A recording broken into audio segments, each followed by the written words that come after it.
What is going on, everybody, and welcome to another Simply Reliable Studios watch-along presentation as the Heb Man James Hebert and I call JCW's Mayflowers, which occurred this past Sunday, Mother's Day, in Asbury Park, New Jersey.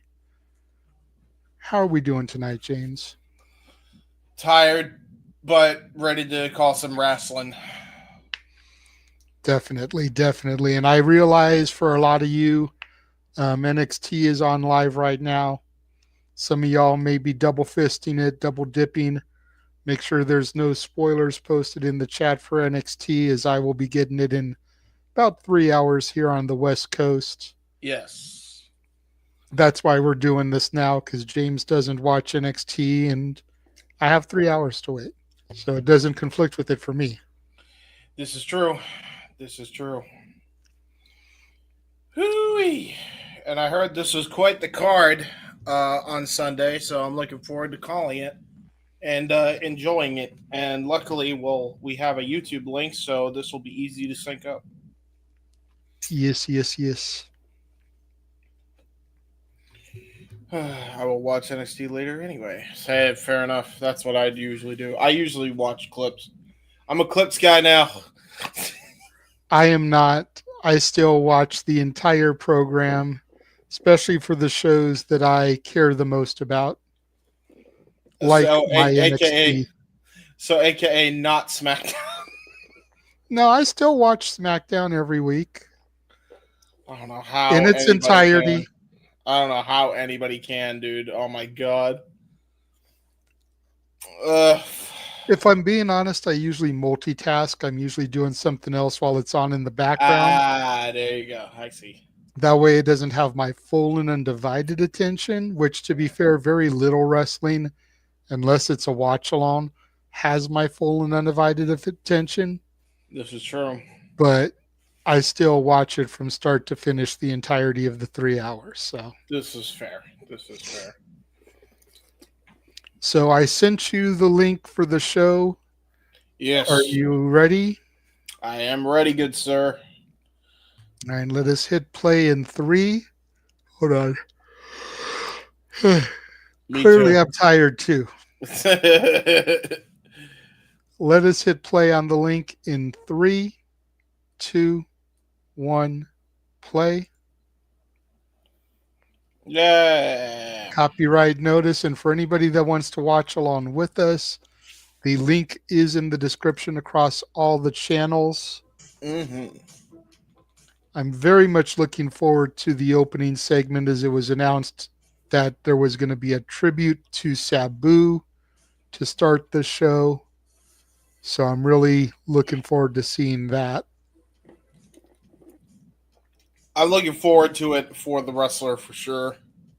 RIP Sabu went out on his terms. Brutal last match that he had. Speaking of, they're showing highlights of his last match. Him falling off the R from the old school Raw set. One night stand against Rey Mysterio.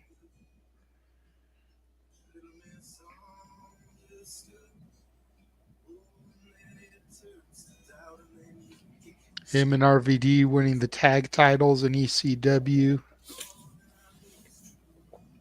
Embracing Janela, Arabian Facebuster from WWE.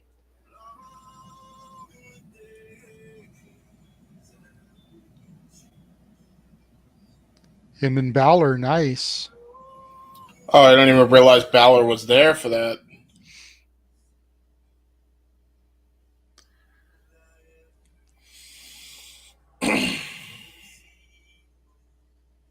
Still crazy to think that there were like 2,000 people there for that show that they did. Yeah, right. Independent wrestling show at the Palms in Las Vegas. 2,000 people.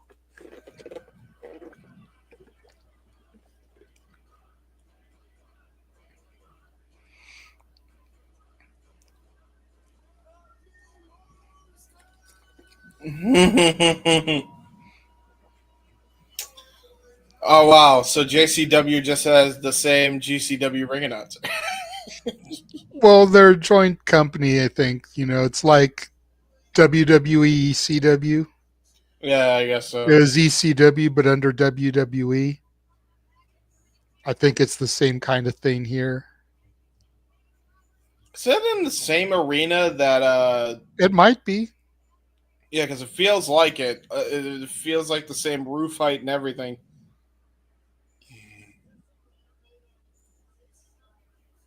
Who the heck are these dweebs? Who are you? Who are you? Who? Who are you? What the hell does that say on their tag team shirt? I don't even know. Viva la something. Why do fans dry hump the wrestlers? This is not kosher. I do not approve. Oh, Okay, Jackson Drake. That's the guy on his knees. uh, uh, And Griffin McCoy. you take that in any other context, sounds crazy. He's the I know guy on his Jackson. knees. I know Jackson Drake from Evolve. He's a WWE ID prospect. He does a lot of stuff as the third man for Swipe Right. Brad Baylor and Ricky Stark. Ah, I see. Okay, gotcha. Brad and Ricky are the primary tag team, and he's kind of like the third man when they need to do trios type stuff. Do you know his tag team partner? Is he a part of Swipe Right or? No, I've never seen Griffin McCoy before. Dude No. looks like a 80s porn star with that mustache and shit. Yeah, we all know how well those go. But then here comes Jordan Oliver, Yeah, one half of the GCW Tag Team Champions, along with Alec Price. newest member of the Garbage Pail Daddy. Which one of the Garbage Pail kids and which one of the Garbage Pail Daddies, or is he I don't just know, but garbage? it looks like they have a new team name according to this graphic. I'm gonna blow this up real quick. YDNP. YDNP? Okay, Yes, YDNP. whatever that means. Well, like NYPD, New York Police Department, it looks like they just shuffled everything up to make a funny, you know, thing Is that there. So is that like an innuendo that we're I not? don't know. Must I be. have no idea. This is the first time I've seen them come out as this name. Every other graphic we've seen of them, it's just been Alec Price and Jordan Oliver. This is the first time I've seen them with a team name. So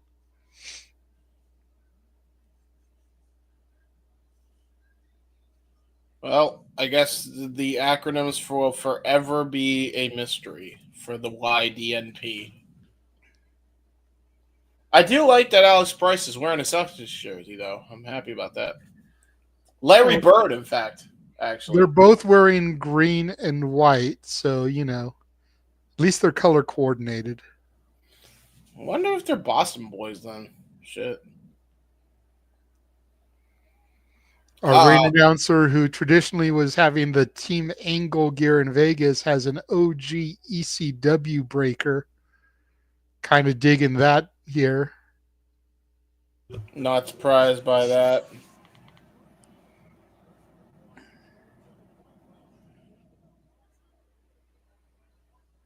Always dressed in the. Again, I've never seen a more homeless fly guy like him in my life, but evidently here we are. Referee is about to sound the bell, and here we go with our first contest. I believe we have Alex Price. Or Negative, no, sir. That is Jordan Oliver in the Jordan ring Oliver. and Sorry. Griffin McCoy.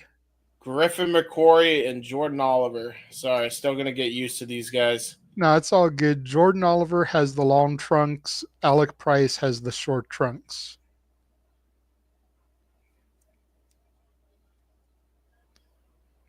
Strong collar elbow tie up here. Jordan Oliver, full head of energy. very Yeah. energetic, I guess is the right word. I don't know if He, I'd call it, you know, aggressive, but very energetic in his collar elbow tie up. he knew I like the energy the young man brings. he definitely brings energy, and he also is able to use that energy to win the test of strength. So there is that. Another lockup here, center of the ring. Griffin McCoy getting the upper hand, standing switch there by Oliver. Going to the arm wringer. You'll notice the way he gets an arm wringer, he actually does a double stomp into it, which puts more leverage on the wrist. Nice bridge there by McCoy, though, into the kip up reversal here. Snapmare takedown, going into a pin cover. Uh-oh.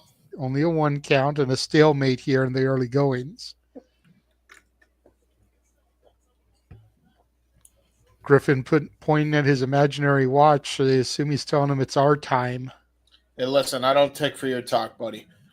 Anyway, that's my one dad joke for today.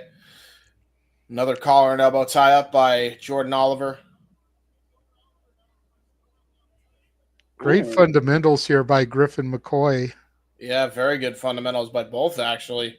Showing a lot here. Nice knife edge chop. That was just a fundamental strike.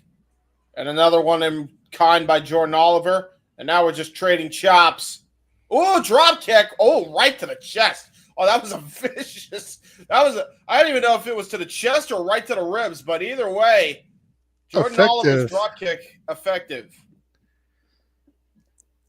I think Griffin got a little bit more speed coming off that ropes than Jordan was calculating for. Definitely was a little on the messy side, but effective nonetheless. Yeah, definitely. He's clutching at the ribs there, definitely. And you got to imagine Oliver and Price is going to use that as a target, but the minute I say that, nice rising knee strike.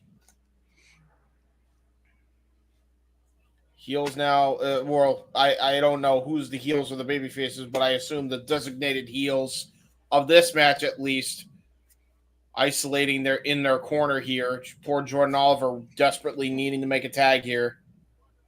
Oh, there he goes. Well, man, it happened. You shall receive. Oliver with the tag into Alec Price. Now we got Jackson and Price in the ring here. Collar and elbow between these two, and now they're going to lock up here. It's the sheer strength of Jackson Drake there. Yeah, that was a lot of strength. I mean, his size may fool you, but he is definitely a strong boy. Nice arm wringer, though. Great counter there by Jackson as well, showing the fundamentals. Great roll-through counter out of it by Alex Price. Uh-oh. Uh-oh. Oh, boy. We going to bouncing. We going to bouncing. We going to bouncing. Is this Alec Price or Tigger? What the fuck? Nice cartwheel also to get the leverage out. Nice 619 arm drag. We've seen Alex Price do that in the past. Now turns it into a springboard Irish whip. You don't see that often. Into a cross body. Very innovative offense. Great moves there by Alex Price. Alec Price, one of those scrappy, underestimated individuals, reminds me very much of a Spike Dudley. Oh, yeah. Oh, Jesus. Well, he just got bonked in the head like Spike Dudley. Because now swipe right or swipe right-ish. Definitely in control now.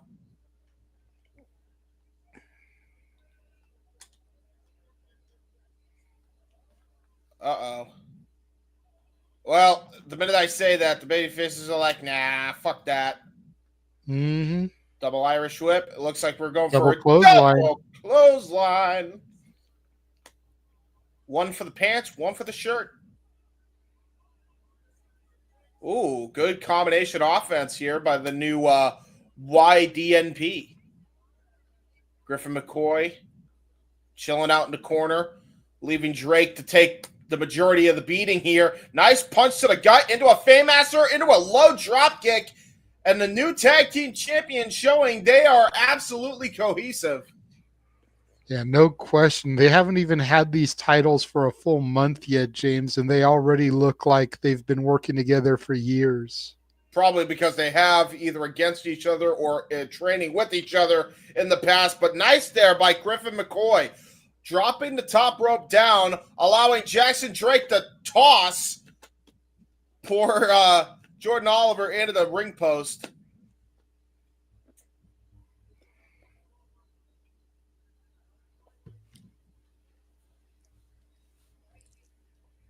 Now here we go, a little bit of heel action here. Going to probably isolate that corner.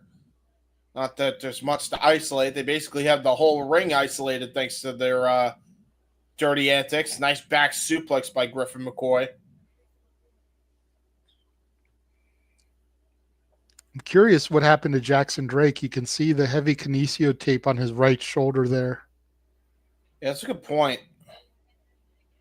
I mean, you got to imagine a lot of these prospects that are in the ID program definitely trying to make a good impression. So probably a little bit worse for wear with all the matches they take on. Nice senton drop, though, all the same there by Jackson Drake into a lateral press. Only garners a 2. Tag back into Griffin McCoy. Double teaming Alec Price here. Double Irish whip into the corner. Looks like they're going to go for a double team move, but got double boots in for their troubles. Double hip toss. Vintage tag team wrestling. Almost old school there. Double PK over the shoulder blades. Jordan Oliver desperately trying to get a tag, arm extended there, trying to get the crowd riled up and in this. Alec Price reaching for everything he's got, but Griffin McCoy here not allowing him to get that tag. Not good for the new tag team champions. That's for damn sure. Nice elbow strike, though. Alex Price trying to make it back to his corner. Nice cartwheel evade into the hot tag. Here comes Jordan Oliver. Innovative offense on display already. Nice arm drag hip toss.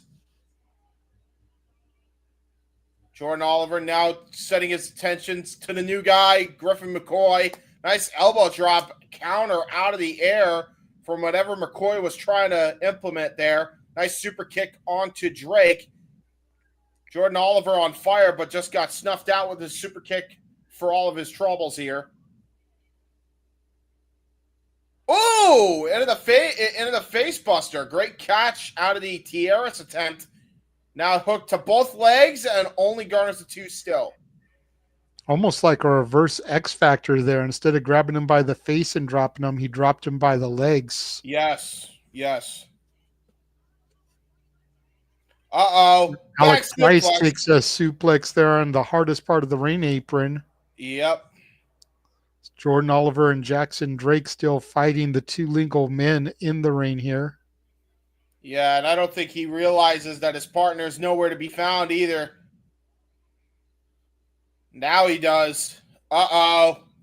Oh, look at that, though. Jordan Oliver trying to fight them both off here. Uh-oh. Griffin McCoy springboard. Nice drop kick. Wow. And a forearm shot there by Drake. Another nice Yakuza kick by McCoy. Into a nice scoop power slam. Only garners a 2 yet again. Jackson Drake getting frustrated. You can see it on his face there. And look at his left eye there. Can't tell if it's been cut or just heavily scratched. Not sure if he came in with that or if that happened in the match.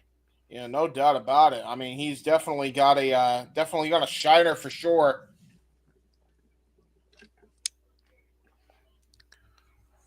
Now look at that. Nice uppercuts, almost Kane-like uppercuts there by Jordan Oliver. Oh! Nice double chop there. Shades of Kofi Kingston. Now Jordan Oliver bounces off the ropes. Oh! Pop-up kick into a springboard stunner. Goes into a torture rack position. Oh, God, this is never good. Torture rack bomb! Into a cover. There's 2. And a breakup there by Alex Price. Just barely saving the matchup. Man, I was wondering where he was. He came in at the last possible second like a bat out of hell.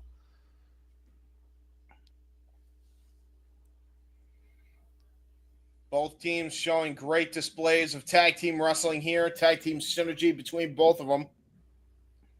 Trying to Irish whip Alex Price. Goes Jackson Drake just got tossed out for his troubles. Nice combination offense, but countered by McCoy with a kick. Pump kick by Jordan Oliver to McCoy. Now Drake back in the ring. Nice Pele kick. Oh, Jesus. And a double high kick right to the side of the heads, right to the temple of Jordan Oliver. Alex Price now going in alone. Oh, my God, a super kick. Are you kidding me? Out of a standing moonsault position. Into a clothesline. Oliver with the cover. Oh, Wow. They almost stole it there. Wow. Champions almost stole the victory there out of that double team maneuver. That was a great double team maneuver. I think what popped me was the fact that he caught, again, I don't know if they'll show it again, but great clothesline. What they should be showing is that insane super kick out of the standing moonsault position, which started that whole flurry of offense.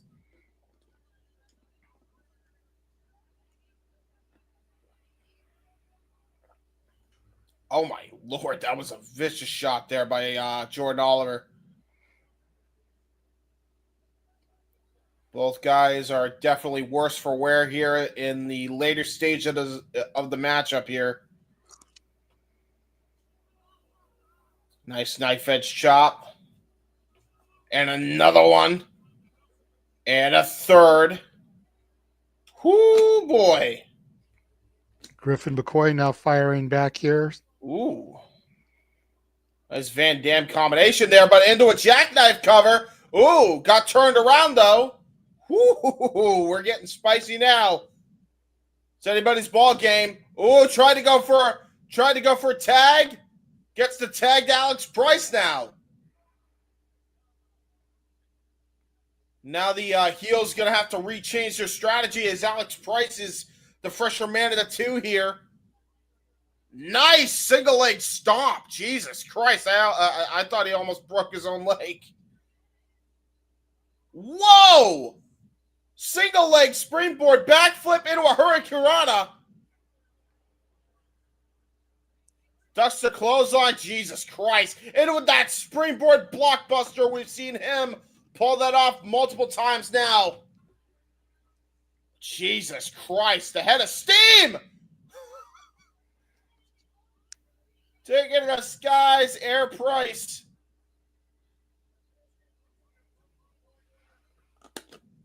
Looks like we're going to have a double team maneuver here. I don't know what these two are planning, and I'm scared. Oh, Jesus. There's that face buster. And into that springboard tornado DDT variation. That might be all she wrote, and it is. Fantastic opening contest here. Yeah, these four impressed the hell out of me, actually. Very good matchup. Very good. These four young guys right here definitely got a future in the biz.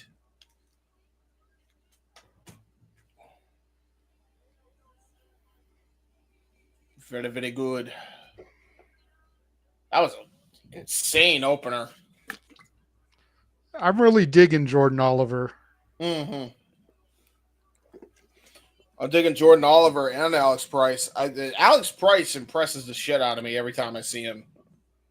Seems to be They make a great unit, but I see more of a future in Jordan Oliver than I do in Price, just because I feel like Price's moves are going to get the better of him someday.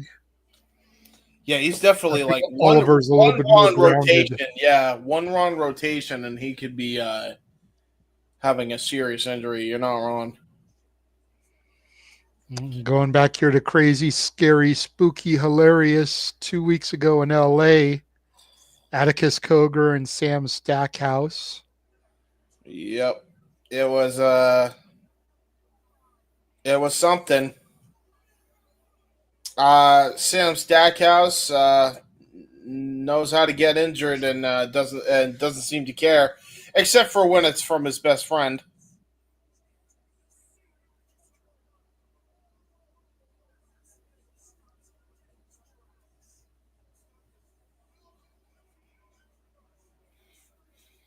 That was a damn good match. I'm not sure how many matches do we have, JJ?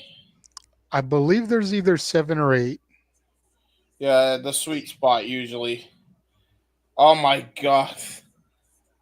CJ Os how do you say his last name? KJ or so. KJ Orso. Thank you.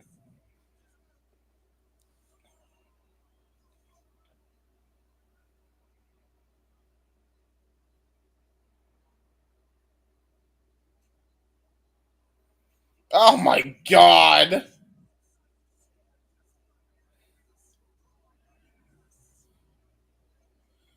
Yeah, like seeing KJ on this vicious streak is crazy, dude. Mm-hmm. And Atticus tried to tell everyone all along, but no one wanted to listen to him because he was the heel. That's what makes it even better. God, and then he stabs, and then he gets a piece of the chair.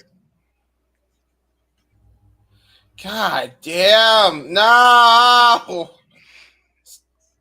Why? I thought I was safe from this. This is JCW, not GCW. That double stop finish is fucking sick, though. I'll give him that. Double curb stomp finish. Heels are always in the right. In the heels are always right in the end. James, you never safe. Yeah, I know. With a GCW show, I feel like that's accurate. Any GCW collective show, I feel like that's the case. Even on if I see another Dragon Gate show, I'll just see a GCW recap of some kind, and then I'll be like, no.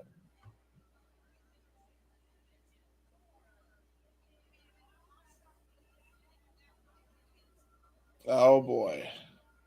Oh shit. Okay, Tony Deppen and Matt Makowski. Okay. Now you got my attention. This is some technical graps we got coming up here. Two of the See, best. and I know nothing about either of these dudes, so you're definitely going to have to carry me here. See, listen, I don't know much about either one of these guys, but I do know one thing. They are technical wizards. Last time we actually saw them in GCW, it was a Bloodsport event. Oh, okay. So they had their, I believe at that point, their own individual matches. I don't think they fought each other per se, but we're about to see that tonight. So I ain't complaining. I know Matt Deppen's more the straight shooter wrestler. So I believe Matt Makowski more the grapple in the MMA sense. So definitely going to be a clash of styles, but interesting nonetheless. And I believe there's a striking background to Matt Makowski also. Or as a some person in Monsters Inc. would call him Matt Makowski.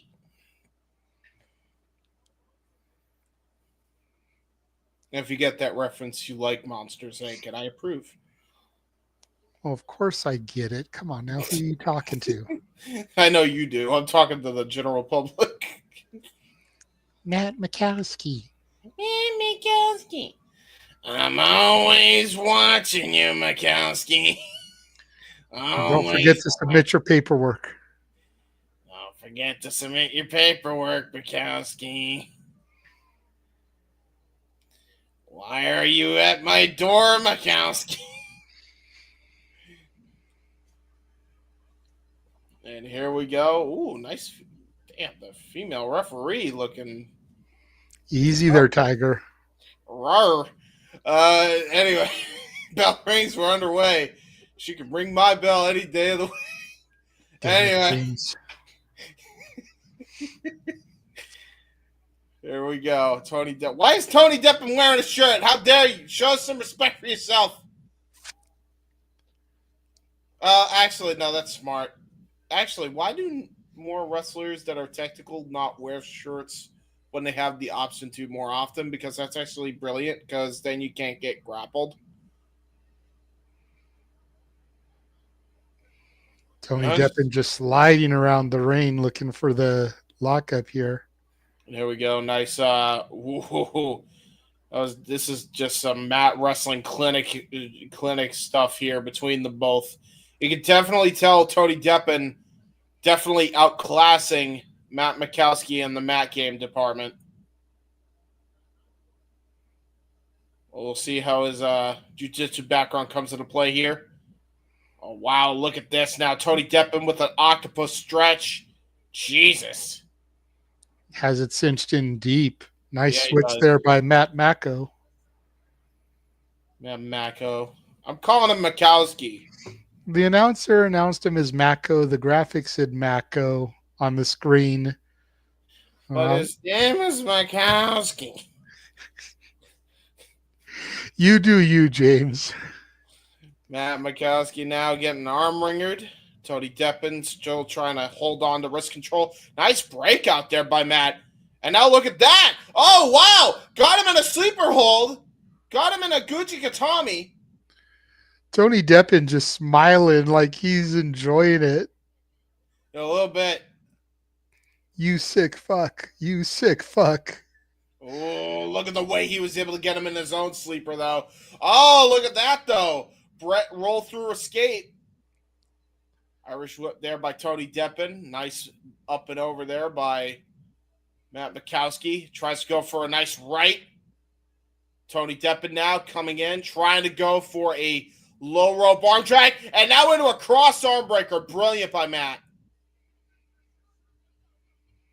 But a brilliant counter by Tony Deppen, almost like he was trying to fake him out on purpose. Oh, holy shit.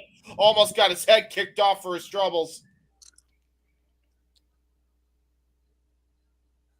He's like, this close. You almost had me there. You almost had me.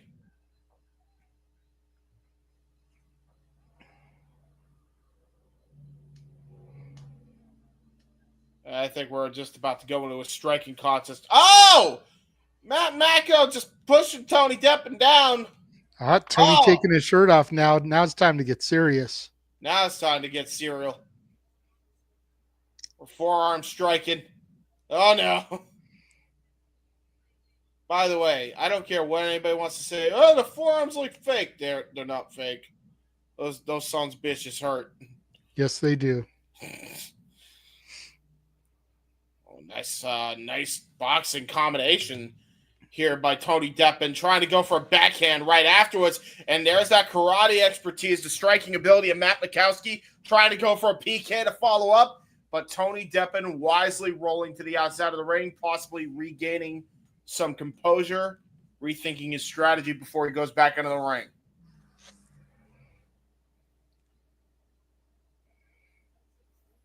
Sense a bit of frustration as well on oh, Jesus Christ. Well, Matt Makowski's like, fuck you, bloody. Running cannonball there from Makowski. Yep. Onto the concrete floor, mind you. As Mako brings him back in. Nice kick right to the arm, right to the elbow, pinpointed the elbow. And now Matt Makowski in control of the grappling favorite here. Working on his arm here. Now bringing up some wrist control. Now turning it into a nice snap suplex. Brilliantly done. And now turns it into an arm bar. And just uses his hips to roll through into a key lock. And now trying to look. It looks like he's trying to look for a label lock here. Oh, no. Oh, no. Matt Mako trying to bend those digits, bend that wrist.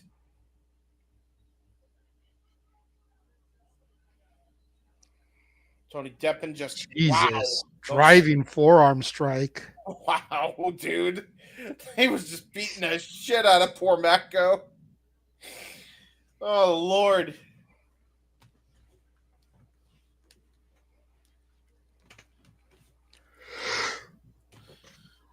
But then I ruined the gimmick, Charles. A nice key lock there into the ropes. A clubbing shot right to the back. A nice headlock takeover there. What is he going to go for here? Some joint manipulation? Yeah, very much joint manipulation. Jesus. And look at the way he's able to bend that wrist back to keep it. around him. And now he's putting his knee on and adding some pressure. Oh, no. No. No. No, don't break his arms. No, don't do it. Oh, no, Tony. No.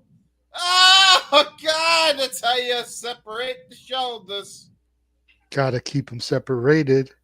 That was no DQ theme once. Anyway. Oh, look at this. Channeling a little bit of Bryan Danielson with the S kicks. Oh, Karate Kid taunt. That might not have been the wisest decision by Tony.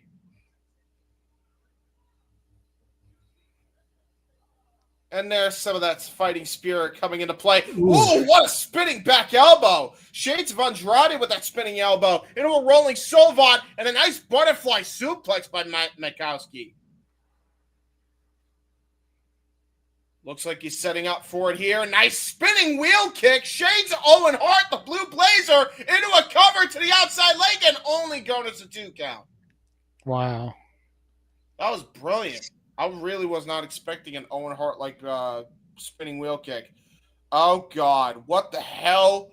Inverted burning hammer into a Guji Gatami. Just completely hyperextending that arm. And this might be all she wrote here for Tony Deppen. He may have no choice but to tap at this point. He's trying to turn his body, gets his foot on the rope there. And the last possible second before any more damage could be done.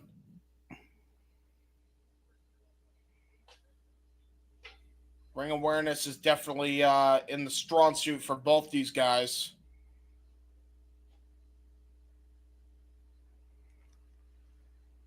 And Tony Deppen saying, hit me. Bring it more. Yeah, that's what he's saying. Yep. Matt Makowski now trying to channel in all of his might with these strikes. Tony Deppen out of pride not going down. Nice block there. A nice European uppercut. And a nice different type of question mark kick into a rolling through pin. Only going as a 2 again. Oh, Jesus, what a knee strike. Up and over. Ooh, backdrop. Tony Deppen with a kick out from behind the legs. Tries to go for his own cross arm breaker. Brilliant strategy. Manipulate every joint possible to try and get an advantage. And now look at this. Uh-oh. Rings of Saturn. Rings of Saturn fully applied. Now Matt Makowski in dire straits trying to get to the bottom rope. Makes his way there. Forces a rope break. It's good to see the Rings of Saturn getting used again, man. I missed that move. It's a great move. You know the last person that in the mainstream wrestling that ever used that was Batista. And that's a damn shame because Batista is not a submission wrestler. No, which makes it probably looked sloppy as hell. It actually didn't look too bad, to be fair. But Makowski sweeps the leg, kick to the midsection of Deppen. Nice 1-2 kicks by Matt Makowski. Ooh, great open palm strikes by Tony Deppen. Standing switch. Off the ropes, roll through. Oh, trying to go like for a chaos theory. Chaos theory, yeah. Great stunner counter. That was brilliant by Deppen. And now Matt Mako in the corner. Double knees, Meteora by Tony Deppen. It's rare that you see dudes do Meteoras these days. It seems to be more of a female-centric move. Unless you're Latino. But Tony Deppen now double stomp, coup de grace right to the gut, and that might be all she wrote. Tony Deppen, does he get the win? 2.99. Wow, okay, I bet on that.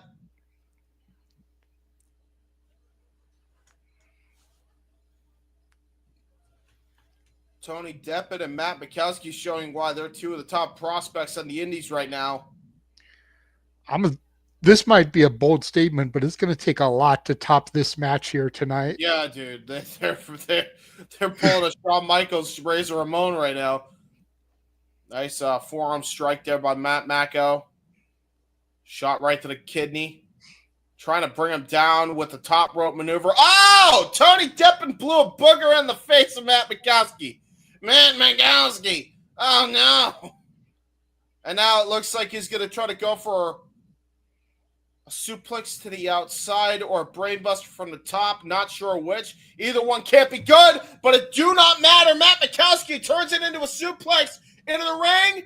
Turns it into a flipping power bomb. How did he not get a 3 count off that? That's what I want to know, James. Jesus Christ. That was ridiculous. Suplex into falling release power bomb, sit out, and still doesn't get the win.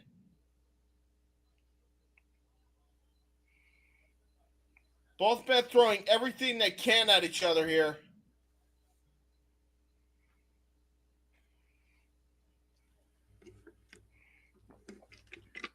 And now we got Tony Deppen showing a bit of defiance here. Matt Makowski is like, oh, tried to go for a spinning wheel kick, got caught with a karate kick instead.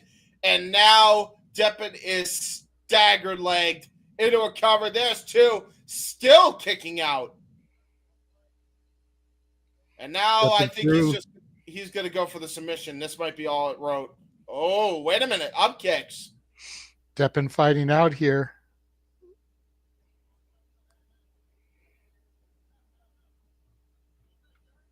Deppen, nice counter, sidestep out of the corner charge into a nice insecurity to the back of the head. Tried to go for a running knee attack. Matt Makowski rolling through into a waist lock.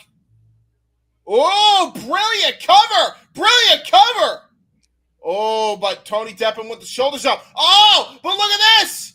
Matt Makowski transitions into a sharpshooter. Sloppy sharpshooter, but he still has it locked in nonetheless. Uh-oh. There's the tap. Deppen taps. Yeah, he's wrenching on those ankles bad. That was brutal. That's all she wrote. Matt Makowski getting the win. What a hell of a contest between both guys here.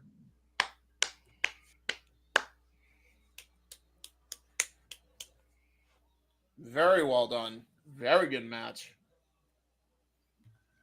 Matt Makowski is now going to get to be the #1 contender for the JCW Championship. Depends who walks out of here with the title tonight, though. This is true. I mean, Matt Makowski definitely just put a stake to his claim there for that. Uh-oh. Speaking of the JCW champion, Masha Slamovich.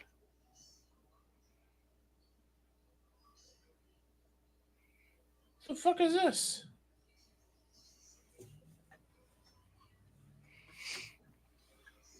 The cardinal sin, forgetting where you came from.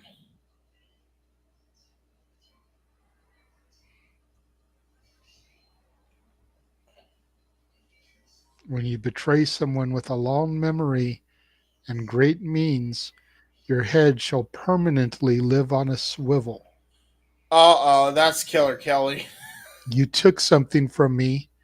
Now I want to take the 2 things that mean the most to you: the JCW World Title and your livelihood. Calling all fighters, all mercenaries, all villains. Kill Masha. Huh. Well, we'll see if Timothy Thatcher can get the job done tonight, as he is her challenger for the JCW Championship. What the hell is this? Fox Snatcher? Huh? The fuck is Fox Snatcher? And why does it sound so wrong? Because you make it sound wrong, James. It's how it's spelt. It's literally spelled Fawke, Fawke, Snatcher.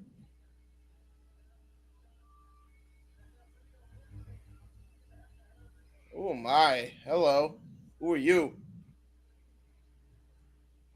Oh, that's Becca. Oh, I remember Becca. She was in that crazy ass goddamn battle royal that we saw. So that's a great first impression.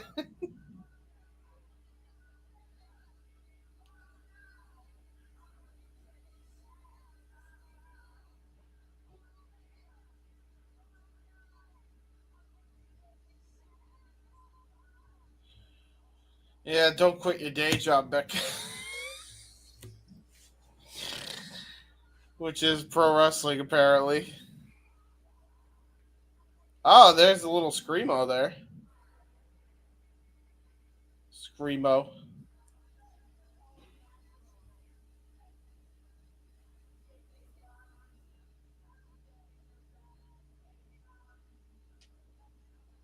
Okay. What's happening? Uh, I'm tired. It's too late for this shit. she's Becca. We On God. know. We, we get it. We know you're Becca. We know be with Becca or die. I get it. Okay, cool.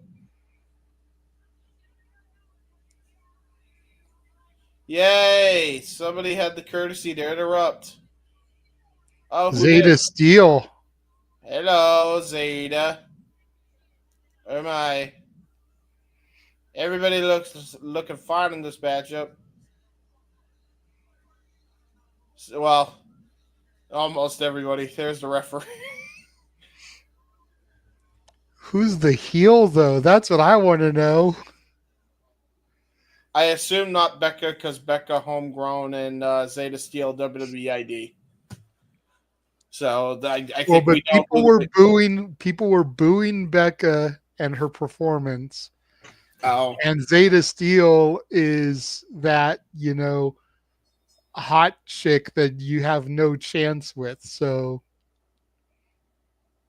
unfortunately, I have no graphic for this because it was supposed to be Billie Starkz and Zayda Steel, but well, apparently something happened and they had to switch it. probably another injury for poor Zaya. Ah, disrespect with the head pats. How dare you pat the head of Becca? On God. the well, I can't say it's the whitest shit you could have said, but considering what we heard Ash say That a month that was ago, part of the lyrics though. I'm Becca on God. Don't you wish you had this hot bod? Like I that mean, is the chorus of her song. is that actually her song? That is what she was singing in the rain, yes. Oh, I see. You're And Becca. Zayda Steel hailing from someplace you can never afford. I don't know. Zayda Those Steel, the female accompaniment for Swipe Right a lot of the times. well, I guess better Zeta than Becca. PK to Oops. the back of Zayda Steel there by Becca. Shotgun drop kick to the spine. Don't forget, Zayda Steel is the young lady that we saw a human tornado take from corner to Yes, corner with his move in the clusterfuck battle royal. I do remember this. Nice snap now. Nice Clothesline. clothesline takedown by Becca. Hooks the leg, gets a 2 count on Zayda Steel. Good clothesline there by Zeta. Zeta definitely showing that maybe WWE should not be overlooking her either. I mean, it's hard not to overlook her. I mean, look at her. Damn.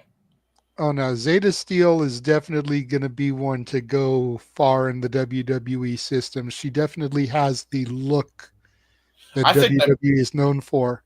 Well, I mean, she's got the blonde, but I'm saying I like my jet black too. I mean, they both look great.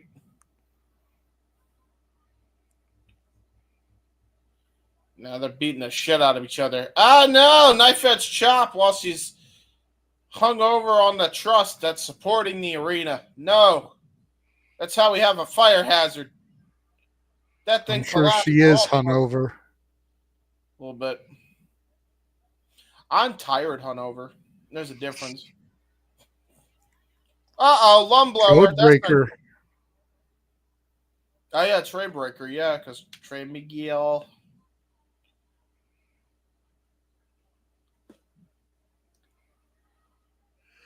If I start doing random Jim Carrey faces, because I'm yawning from being up for 24 hours. Don't mind me, folks. I'm fine. Nice And baseball slides. James definitely going to go Mimi's after this. Oh yes. I'm probably going to try and turn in early too because I do work tomorrow. So, Yeah. ooh, Oh, nice nice. baseball slide rocks Becca there in the front row. What are you Sending her, doing over there, Becca? sending her into an empty seat.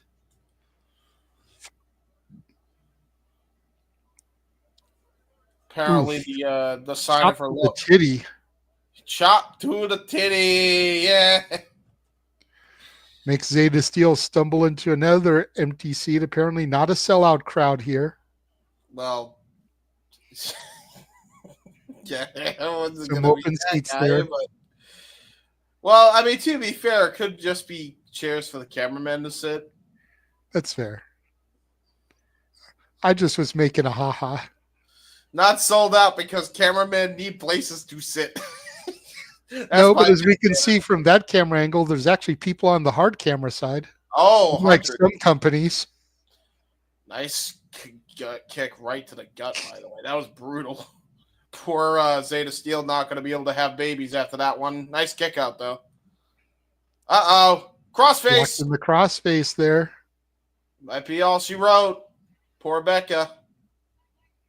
On God. I hate it. So would you rather have Becca sing or that one Joshi chick that had the K-pop I'd gimmick? rather Becca. Wow, okay. I think I'd rather have the other chick personally. Nah. Because at least we saw that she can do it without the shtick. Ooh, good head kick, though, by Becca. Gonna go for a fireman's carry. Ooh, Ushigoroshi. There's two and a kick out.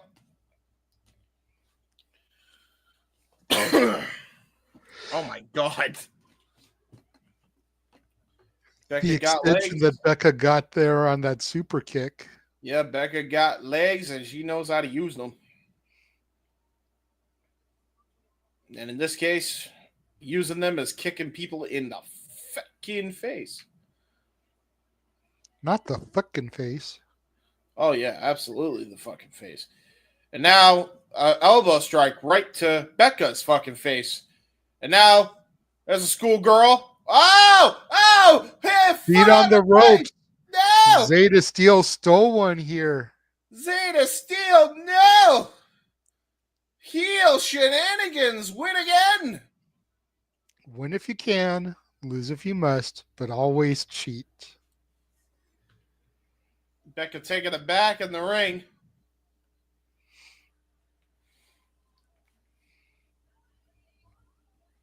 Becca now shooing off Becca. Or I'm sorry.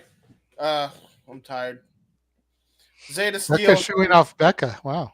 It's talent. Zayda Steele shooing off Becca. And oh my. Okay, Becca just did a nice athletic move. I like me and my athleticism. Mm-hmm. Zayda Steele showed that even at such a young age, she's got great ring awareness to be able to capitalize, put her feet on the ropes like she did to steal that victory. Now we're going back to crazy, scary, spooky, hilarious, and the indie god, Matt Cardona, in the ring. It's Matt Cardona. I know he will be a part of a couple of GCW shows coming up here soon. How he's not I forget signed which by ones, but I saw the announcement. And speaking of involved in GCW shows coming up soon, Elena Black has been announced for 5 GCW shows beginning next month. So the former Cora Jade will be coming to GCW. And we will definitely be covering a few of those to be certain, as long as they don't conflict with other wrestling shows Right. from the big three.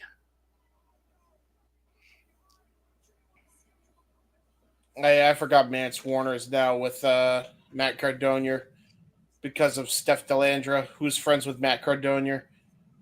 And there's a door. The Well, you know, it's GCW also special. Mance's woman, so you know. This is true.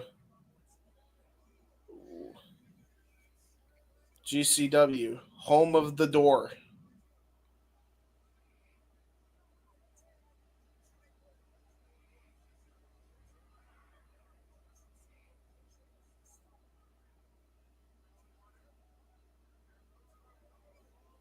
Uh-oh. Tried to stab somebody with a screwdriver. And Mance Warner paid for it with a steel chair shot. And then the Rough Rider. Rude. Rude by Matt Cardona. Big heel energy. Very big heel energy by Matt Cardona. Uh-oh. There it is. Thursday, June 12th, JCW World Championship. Masha Slamovich versus Matt Makowski. For now. But Unless of you... course, we've got to see if Masha can survive until then. She's got quite a few dates where she'll be defending the JCW Championship between now and then. First up, Timothy Thatcher. Mm-hmm.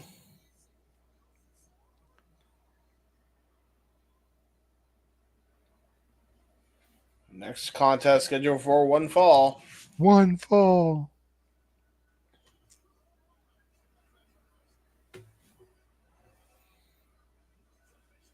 See, I like this show. This show doesn't have any of those weird-ass weapons. Let's not get ahead of ourselves. Woo! Jonathan Gresham! Let's not get ahead of ourselves. Matt Tremont is in tag team action on the show. No! So, I mean, you know, he's not defending his championship, which He's should be a got good thing, but he is on the show, so there still could be some violence. He gonna bleed because he got pus bubble on his head. We know this. Pus bubble. Yes. And by the way, that's my new name for him. Pus bubble making his way to the ring.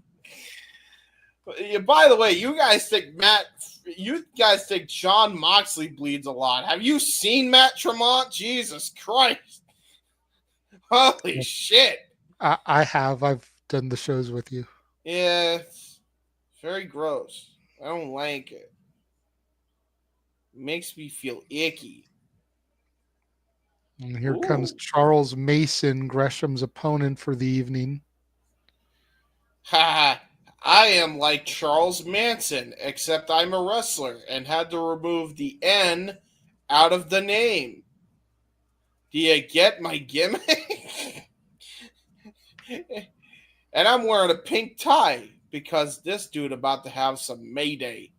Dude, don't look at the kid like that. Fucking hell. I know that's the gimmick, but Jesus Christ. The crowd flipping off this creepazoid, Charles Mason.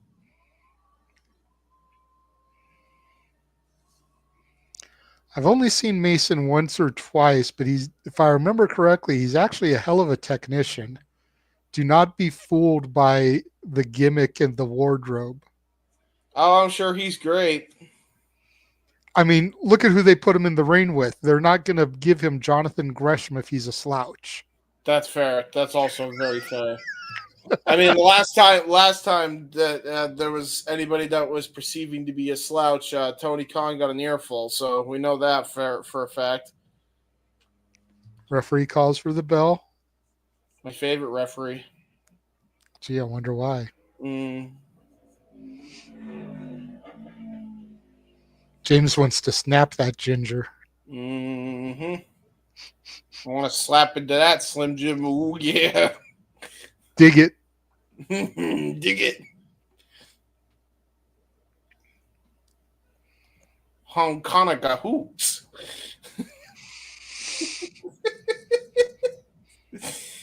Nice arm wringer. looks like we're going to get a bit of a technician off here between these two guys. I don't know how smart that is. If I'm Charles Mason, I'm trying to go into the mind game department here. And case in point, Jonathan Gresham just basically tossed him with his own upper body weight while he had the arm wringer in. So that was not the smartest idea by Charles, trying to go test But the what? strength in any But what regard. if?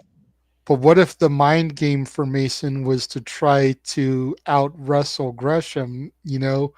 Like I said, a lot of people are deceived when they look at Mason. So the mind game could have been like, "Hey, I'm a better wrestler than you may be giving me credit for." This is true. But then again, you're going toe to toe with the octopus. So You're going toe to toe with a former X Division champion, a former Ring of Honor Pure champion, former Ring of Honor World champion. This guy ain't no slouch.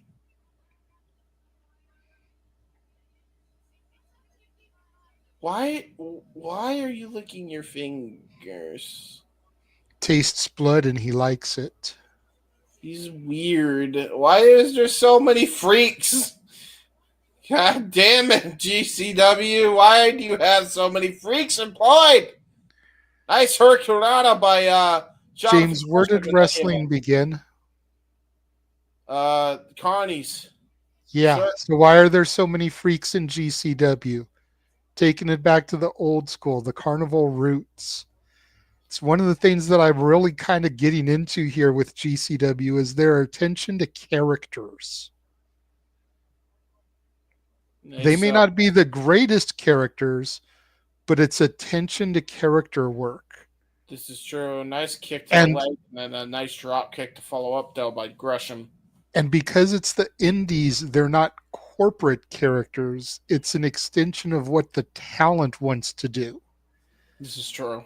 That shows their creativity. It's one of the things I always loved about the indies is you didn't have some office saying, well, you're going to be a cult leader and we're going to call you Charles Mason like Manson. It's like, no, this is what this dude wants to be. Yep. Fuego del Sol is what he wanted to be. Matt Tremont is what he wants to be. All these different gimmicks. Atticus Cogar, a corporate office didn't come up with these. These are all extensions of the actual person, which is what makes characters connect and work. Is when it is in a part of you that's just been amplified. Dude, this is just toying with Charles Mason, though, at this point. And now he's clapping the hand of Charles Mason. Mason's defenseless. He can't fight back. And now he's just getting stretched. He's slapping the boot. No. He should be slapping his knee. Say it's a real knee slapper. Mason just spit something in the face of Gresham. Oh, God. Well, I don't want to know what the hell he spat in his face, but okay.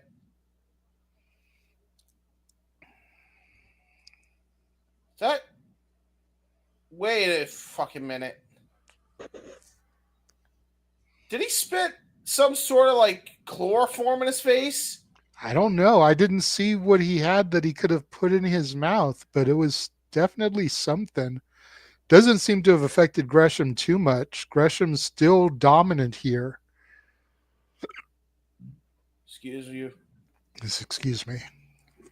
Oh, nice. Holy shit, what a drop kick to the side of the head. Oh, trying to chug this caffeine so that I'm not so seepy on the air. Yeah, me too. Where's my drink? I don't have my drink. I need to get my drink the minute this match is over. But God, that drop kick was brutal, dude. Mm-hmm. And holy shit! Apparently, whatever it was, Jonathan Gresham can no longer see now.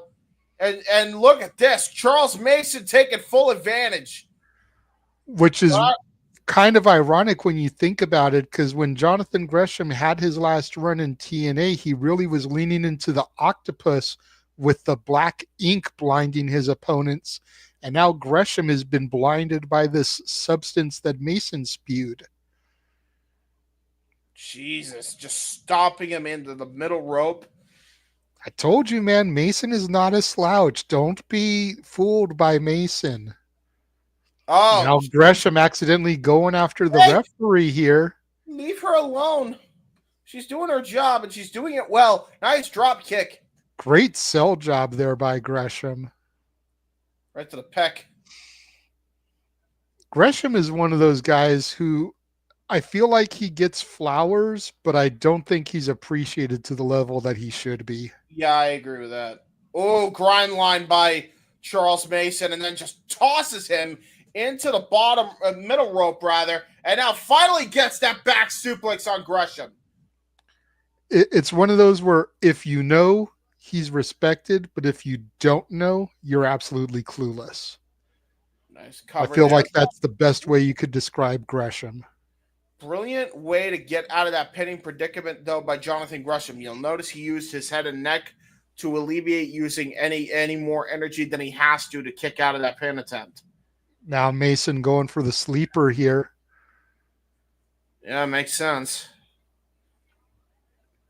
Brother may not have a pretty move set, but it's sure as hell effective. Referee going to check Gresham, but Gresham didn't even barely go down for a 1 count. Gresham trying to get to the ropes, gets there. Mason's going to have to break the hold. He has till 5. Well, I don't think it's gonna matter because I think the match almost got thrown up by the ref. And Gresham using the opportunity, knowing Mason was in the corner there, just lighting him up with chops and stomps.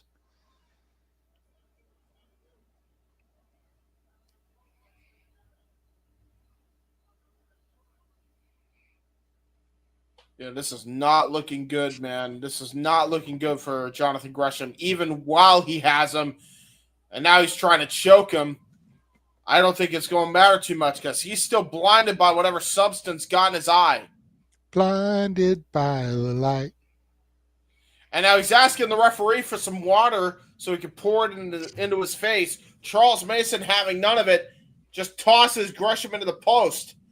And now Charles Mason got him in a top rope choke. Jesus, dude.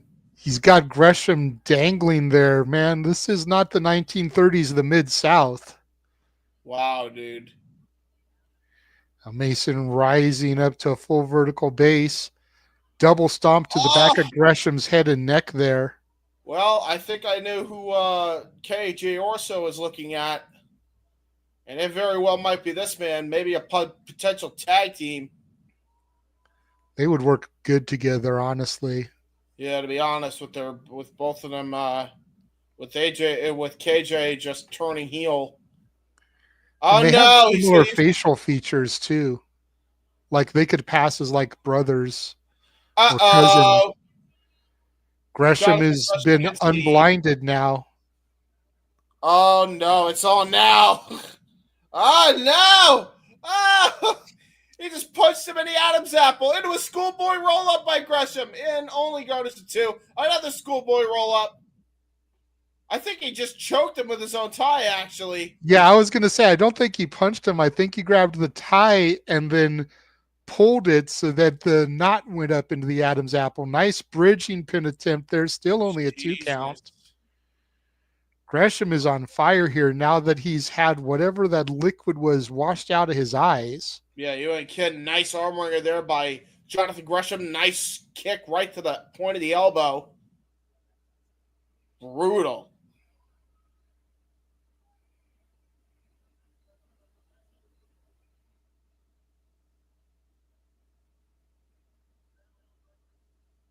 And now look at this, Gresham.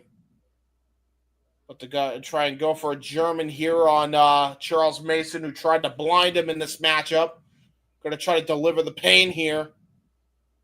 But Charles Mason fighting back, fighting out of it. And now in the sleeper hold again. Trying to keep it on tight this time, but oh no! The fingies about to get bent. The digits get fucked with. Irish whip with the digits. The phalanges compromised. Oh, nice dodge and roll through out by Charles Mason. And all that to just bite him in the head. Well, whatever works. Another illegal choke near the ropes. What else is old? Uh-oh. And he's about to get his fingies broken again on the other hand. Oh, no. We got an impromptu arm wrestling contest. Oh, Jesus, an STO. And he's got an iron claw. He's got an iron claw. And Charles Mason. Oh, wait a minute. He almost won it. He let go too early. And now look at that. Cradled by Jonathan Gresham. Only garners a 2 count. Oh, my God. What a brutal hip toss by Charles Mason. And a Meteora by Charles Mason. Oh, my God. Holy shit. What? Pops Gresham up into a Spicoli driver there. Hooks the leg 2.99. Wow. Mason okay. almost beat the octopus off that exchange. That was okay. Charles Mason just won me over. Told right, you. Cool. Yeah, he's cool. All right. Yep. Y'all motherfuckers need to stop doubting me when I tell you shit. Like, dude.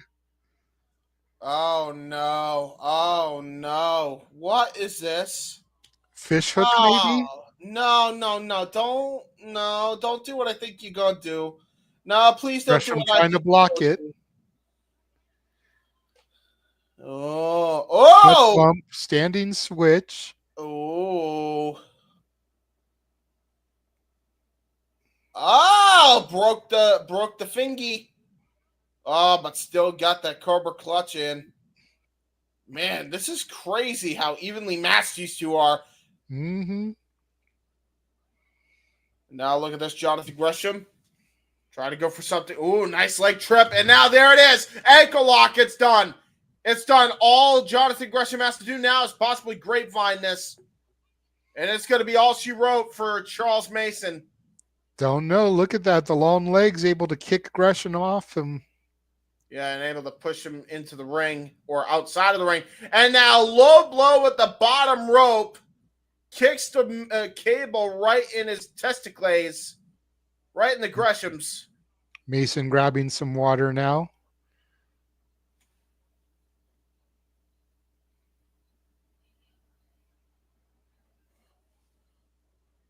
Oh, no. Nice defense there by... Whoa, nice Step up into Guri. Knocks the water out of his mouth there. Huge standing German. Gets the victory, does Gresham, after a hard-fought battle. He legitimately just deadlifted fucking Charles Mason. And did you see how he held that bridge for like 15, 20 seconds, even after the pin had been counted? Look at this again, just deadlift German. Wow. Gets the 2, gets 3. Mason gets released, and he just holds that position for like 20 seconds. Yeah, just to add insult to injury, but great match between these two. Fantastic victory by Jonathan Gresham. Yeah, there was a lot riding against him, too, in this match. Very good match. Very good story told. Both guys impressed the hell out of me tonight.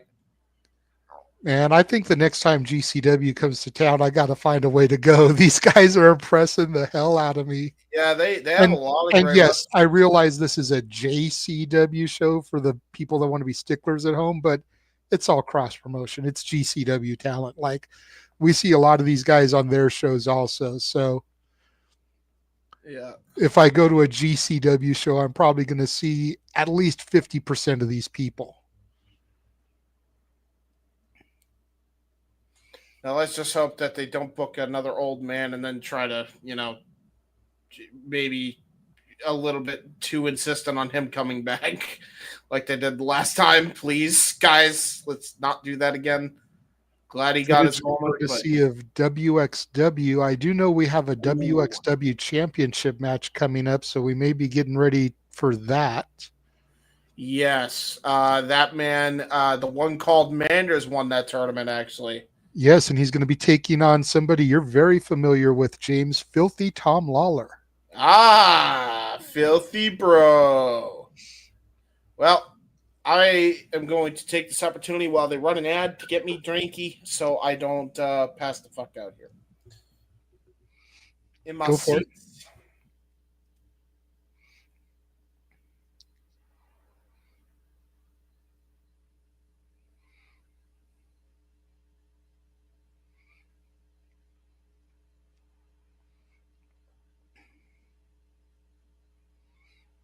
Yep. It's exactly what we've got coming up next. The WXW Unified World Wrestling Championship as the one called Manders takes on Filthy Tom Lawlor.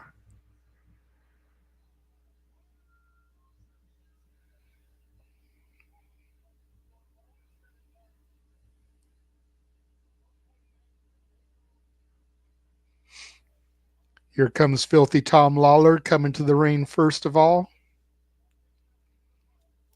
One half of the Filthy Bros, along with the original bro, Matt Riddle. Riddle, of course, the MLW champion currently.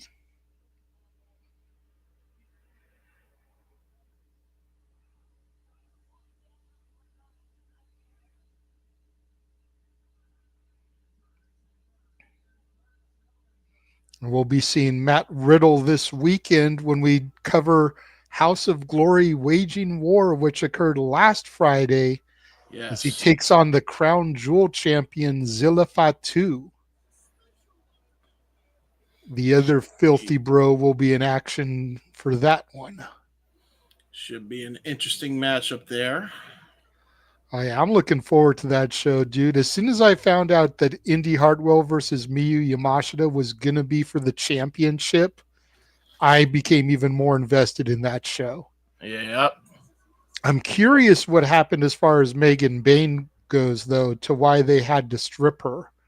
I know storyline wise, they're saying that she hasn't defended the title.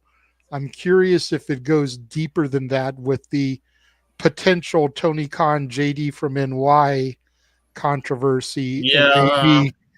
maybe Tony isn't allowing Megan to come, or maybe it has to do with they wanted Megan to lose the title to Mercedes and she didn't want to do it, and so they're stripping her so that whoever wins between Miyu and Indy can essentially be the one to lose the title to Mercedes. It could be a number of things. So what you're saying is Megan Bain actually had standards Possibly. and possibly practices. I mean, some people would say that she doesn't because she's dating Joey Janela. But, you can't scoff in the face of love, regardless of who the dude is. So, I actually that's why it had nothing to do with Mercedes. That has it does have everything to do with JD though, because JD and Joey Janela do not like each other. In fact, but that's got nothing to do with Megan. Yeah, but Megan is Just because Megan boyfriend. works for the company and JD has to call her matches doesn't have anything to do with Joey Janela and JD. You guys can say what you want about JD, but he has proven that when he gets behind the headset on the shows, he can be professional. Yeah, He that's just needs to be allowed to do his job. What he does in his own time, on his own pod, in his own space, that is his business. What he does when he puts this headset on for House of Glory is something completely different and should be judged to a different standard. As the referee calls for the bell here in this WXW Unified World Wrestling Championship match, the one called Manders versus Filthy Tom Lawlor. Yeah, good luck. Good luck, Filthy. We know that his partner Matt Riddle of the Filthy Bros. He's the current MLW World Champion. Yes, I mentioned that while you were getting your drinky drink. Yes, looking to bring another piece of gold here to the Filthy Bros. And Tom Lawlor used to be a UFC fighter, correct? Mm-hmm. I thought so. I remember seeing some of his fights back in the day. They both used to fight in the UFC. Yeah, I never saw Riddle. Riddle was during a time when I didn't really watch UFC, but I've seen Filthy Tom fight UFC.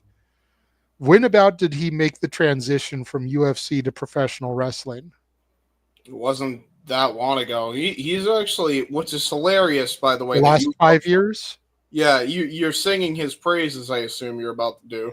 No, I'm just saying I've seen him fight before. Yeah, he's pretty good. I've seen him in the old, his old Fed doing the UFC shit. I'm still very new to Filthy Tom as a pro wrestler. but I know that Riddle fought too. But I kind of I was watching UFC more during the Rampage Jackson Brock Lesnar days. Yep, me too. I feel you. So Riddle wasn't really fighting then. I was watching when Ronda was a fighter, Ronda Rousey.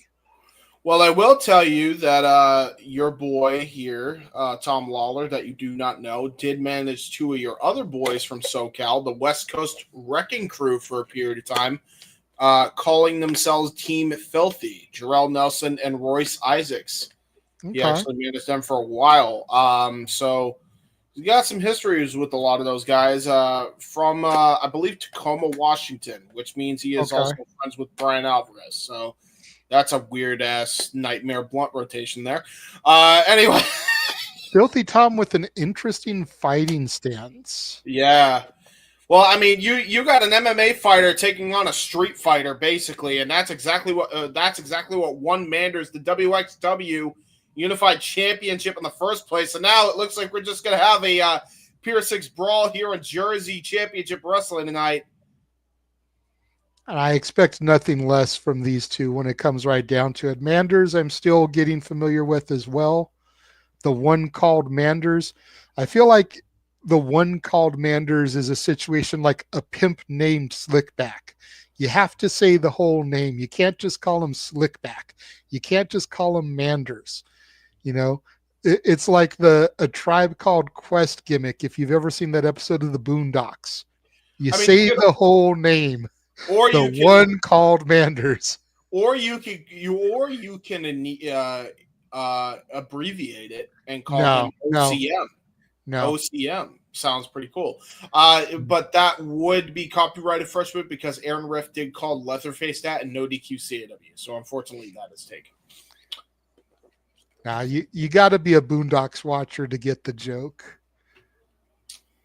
Yeah, Boondocks or Boondock Saints? No, the Boondocks, the cartoon. Okay, got it. Yep. Cat Williams was the voice of a legitimate pimp, and his name was a pimp named Slickback. And Granddad kept trying to call him Slickback, and he's like, no, it is a pimp named Slickback. That's what I said, Slickback. Do you not understand me?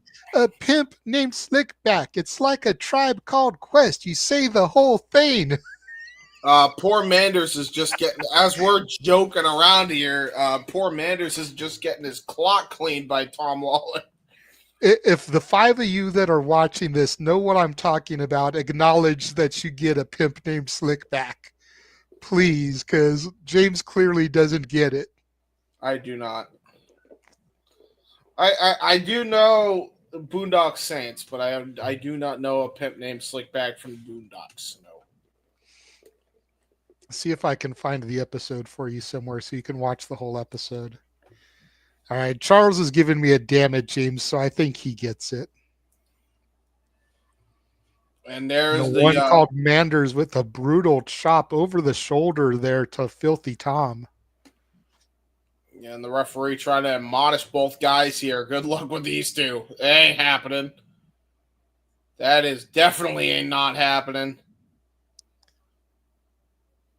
Filthy Tom with some serious cauliflowered ears from all his years of UFC fighting. Oh, you know what he just did? Cravat headlock, bounces his head and neck into the bottom and middle ropes. He also used the leverage to kick the rope to send it straight up his Manders.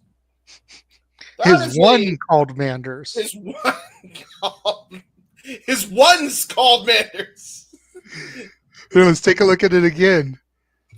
Hey, you know what? One's called Manders, the other one's Sanders. He names his balls individually, you see. Let's see. One is called Man, the other one's called Durs. Yeah, there you go. The one called Manders. Ha, ha, ha, ha. The ball's called Manders. Referee admonishing Filthy Tom here. I mean, I'll tell you right now, one called Manders needs to fucking get Tom Lawlor back for the blatant ass disrespect. Like, blatant ass disrespect. Oh, open palm strike. And here we go. That WXW style. The one that Gunther made so infamous, made him a WWE Hall of Famer coming into play, but unfortunately got dropped toe hold face first. Jesus Christ, into the bottom turnbuckle. And that was a brutal landing, by the way. Head ricocheted off the mat. So his head trevored off the mat? Fuck that dude. The less mention of him, the better. Nice shoulder thrust there by Fifty Tom Lawlor. Oh, wait. Hold on. Before any tribalists come after me. Javon Evans was no better. All right, thanks. Yes, I heard your space. Uh-oh. Suplex. Nice one by Manders. Nice float over vertical suplex there. Oh my God, we got a kid like running all over ringside. That's not good. That's a hazard. Kids becoming his man. The kids are becoming Manders' manager. Look at this. Nice clothesline. He's channeling their energy. By God, Manders, one for the people. And now going for the Oklahoma Stampede. By God, here's a cover. There's two and a kick out. Damn it, James. I can't take you seriously right now. I'm tired of this. Is the best you can get. I appreciate it, but damn it. I am in a third plane of existence right now. Uh-oh.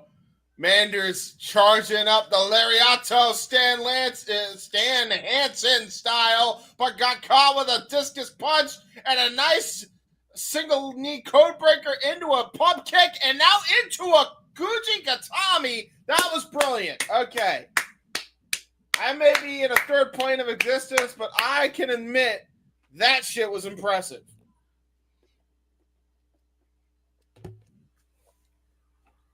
I'm also hyped up on caffeine. But that was very good. I enjoyed that. Very good, Tom Lawlor. Very good. Very nice. Very evil. Jesus Christ. I was not fancy about that. Tom Lawlor just kicked the shit out of his jaw and then kneed it right after. And down goes the one called Manders. Hook to the outside leg. There's two and a kick out. Jesus Christ, that was brutal, dude. That was stiff as shit. Uh-oh. Figure four. Oh, my goodness. Got it locked in. Got it fully locked in. That's not good. So you going to bridge back for a figure eight here?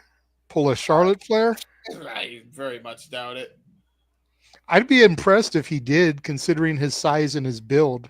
I wouldn't doubt it. I wouldn't put it past him. Although Manders being smart, Manders punching the kneecap, trying to add some pressure there. But the problem is that's usually a crapshoot because it depends on the opponent's knee cartilage. And I assume that Tom Lawlor does not skip leg day if he's got a figure four applied. But Manders able to reverse the pressure. Jesus Christ. We know you're tired, James. I'm not going to fault you for saying pleasure. Pleasure. I'm not going to ride you for that and call it a botch or anything, okay? We're both tired. This is true. Rolling again, going under the ropes here, forcing the break. All I know is if I see Matt Tremont bleed, I will be even more reactionary than I normally would be. Probably. Well, you know he's going to. It's just a matter of how long into the match until that pus bubble gets popped. How long into the match until somebody just pokes it and then it goes... As long as it doesn't spurt out like a freaking sprinkler. Don't fucking remind me of that match. I was fine with forgetting that he did that, and then you had to remind my fucking autistic, tired ass. I don't want to think about it. I just had KFC. I don't need to puke it out. Do the KFCs near you have the chicken and waffles yet? Yes, I want to try them so bad. I just don't have the money. I don't have the money. Dude, honestly, I ain't gonna hold you. When I get the karaoke check, that's just going to chicken and waffles at KFC. I'll be real. That's just going to chicken and waffles. Anyway, got a match to call. There was a lot of brawling on the outside, guys. You didn't miss much. Nice. Ooh, Boston knee party to the back of the head by Filthy Tom Lawlor. Lateral press and Manders with a kick out. Jesus.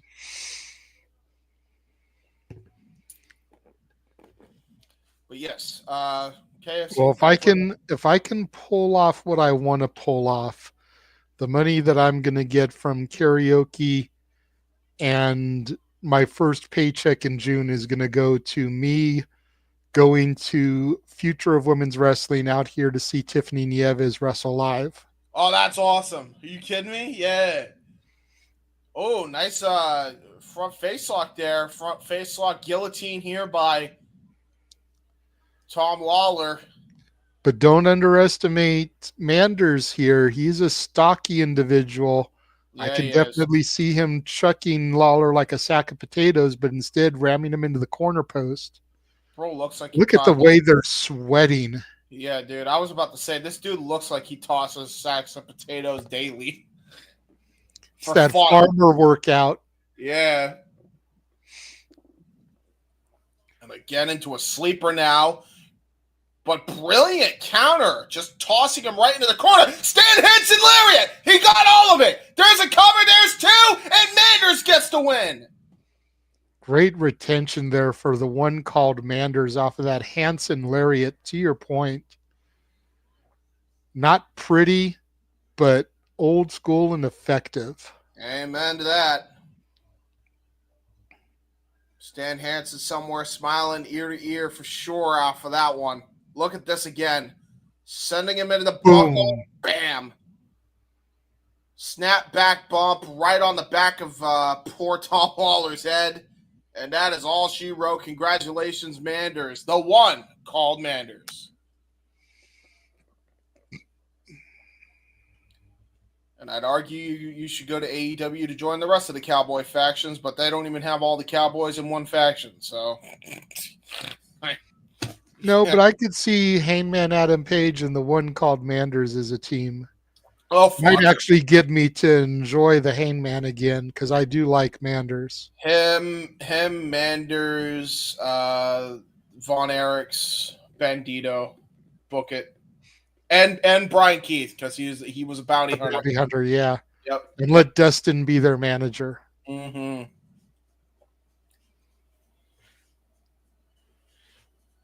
Silas Young too. Give him something to fucking do. That guy is getting shafted, bro. I hate it. I like Silas too. Taking a look at highlights here of Lee Moriarty. Looks like he's going to be up next here as he takes on Marcus Mathers, WWE ID prospect. Is he still the Ring of Honor pure champion? I'm not sure. I don't watch ROH. I'm going to check. Hopefully it's not out of date. But Marcus Mathers, one of the MVPs of WrestleMania week, worked 12 matches over the course of that week.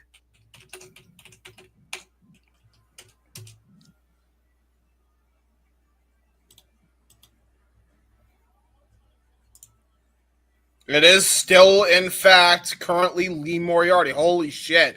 So we got a Ring of Honor, an AEW talent who is the current Ring of Honor pure champion taking on a WWE ID prospect. And by the way, this dude is not just any ID prospect, probably the ID prospect right now in the game.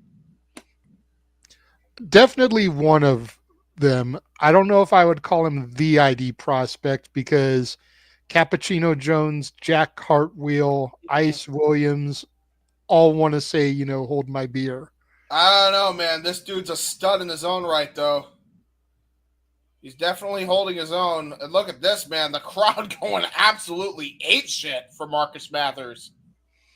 Really quickly, shout out to Walter popping into the chat. It is good to see Walter participating. I know he was just on the No DQ review.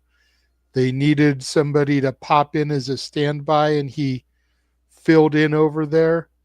But we appreciate you coming in here and just letting us know that you're alive and okay. Yes. Hopefully, we will see you on a stream here in the not so distant future, because I know Noah could use a partner tomorrow for AEW Beach Break. Yes, And please. then we have Muppets Karaoke this Saturday.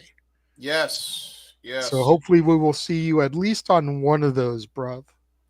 Also, Walter, DM me when we do, because I miss calling. I just realized, man, I miss calling UFC with you, man. Let me know. I'll see what we got for boxing later. See what's coming up on the docket for that. Dude, Well, if you had waited just a couple of minutes, we'd be seeing him come out with the championship. Yep. Dude, this is so crazy. Dude, this is like actually like nuts. This is like some real Forbidden Door shit, because you got, Yeah, to your dude. point, Lee Moriarty, the Ring of Honor Pure Champion, which Ring of Honor is owned by Tony Khan, so AEW extension, taking on a WWE ID prospect in Marcus Mathers. But this isn't the first time we have had that here. Nope. The Nope. very Zayda first Steel, Megan GCW show that I watched had Zayda Steel taking on Megan Bain. I'm So, kind of. and that's a full-blown AEW talent, not a Ring of Honor talent.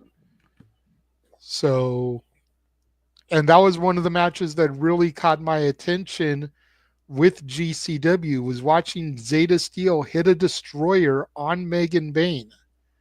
So Megan Bain is no small chick. I mean, yeah, GCW kind of breaking barriers and making it, cool to work with the opposition here. Seriously, we've got Masha Slamovich, who's a TNA knockout.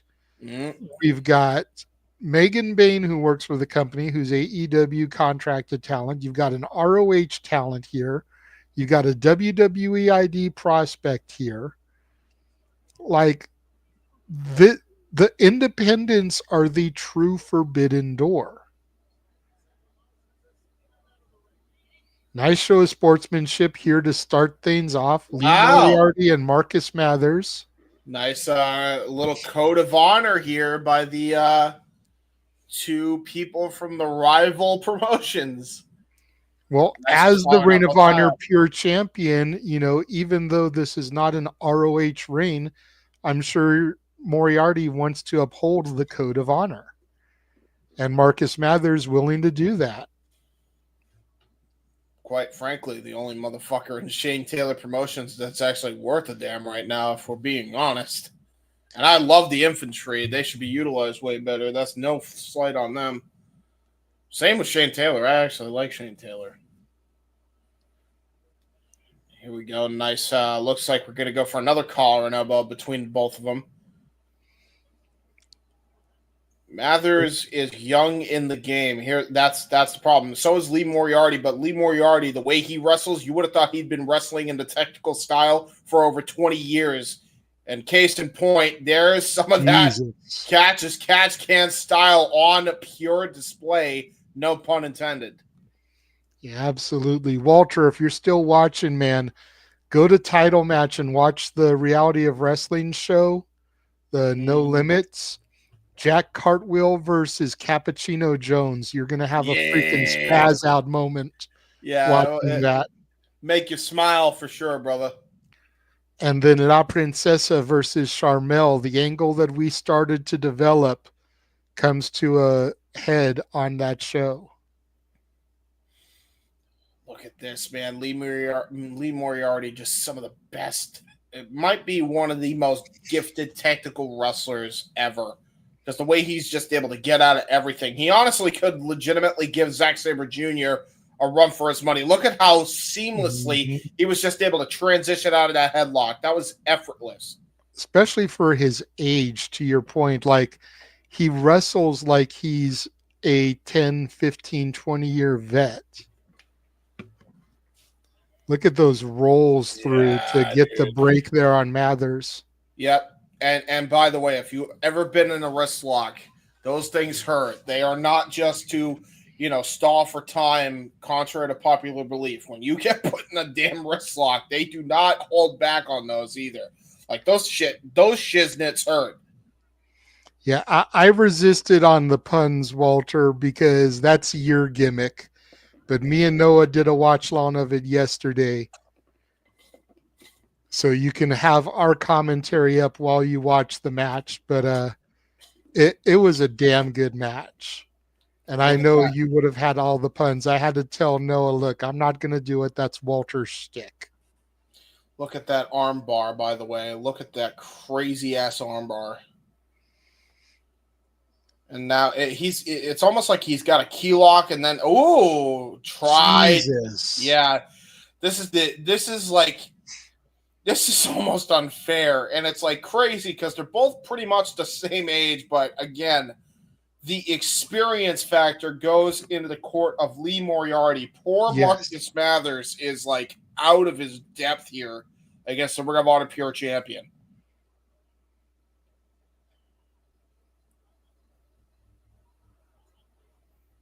Again, trying to get out of that wrist lock, but like he look at the way he was about to twist it again. The only way he was able to get out of it was to chop his arm, and then he tried to go for a drop kick, and Lee Moriarty basically just got out of it. Here we go. This might be what Marcus Mathers should be doing here, and that's kind of keeping a speed game here with Lee. Yeah, to your point, Moriarty swatted him like a fly when he went for that drop kick. Yep, and now he's actually, I'll give him this. He is keeping an arm drag, but you'll notice this, though. And this is where the technical prowess of Lee Moriarty is showing here. He is keeping his arm elevated, so that way there's not nearly enough pressure going in between. That, again, shows the inexperience of Mathers. Nice arm drag to get out of it. Now trying to go for a dragon screw does Marcus Mathers, and then just gets countered again. Jesus Christ. Ooh, nice boot there. But again, wow, he just banded him in that entire time. Watch.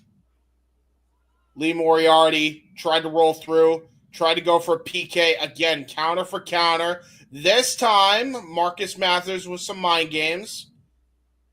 Might be his best bet is to use the speed and mind games advantage, but yeah, well, thanks for coming. Brass City stretch. Well, almost got caught in the Brass City stretch. And that almost was all she wrote. Jesus Christ. Yeah, but almost only counts in horseshoes and hand grenades. Well, even Moriarty got to give it up to Marcus Mathers there. I think he underestimated him a little bit. And then he kicks him in the arm just to piss him off even more. Like, show me your fighting spirit, kid. Show me your moxie. I could beat you on the ground any day of the week, but I want to see how you fight.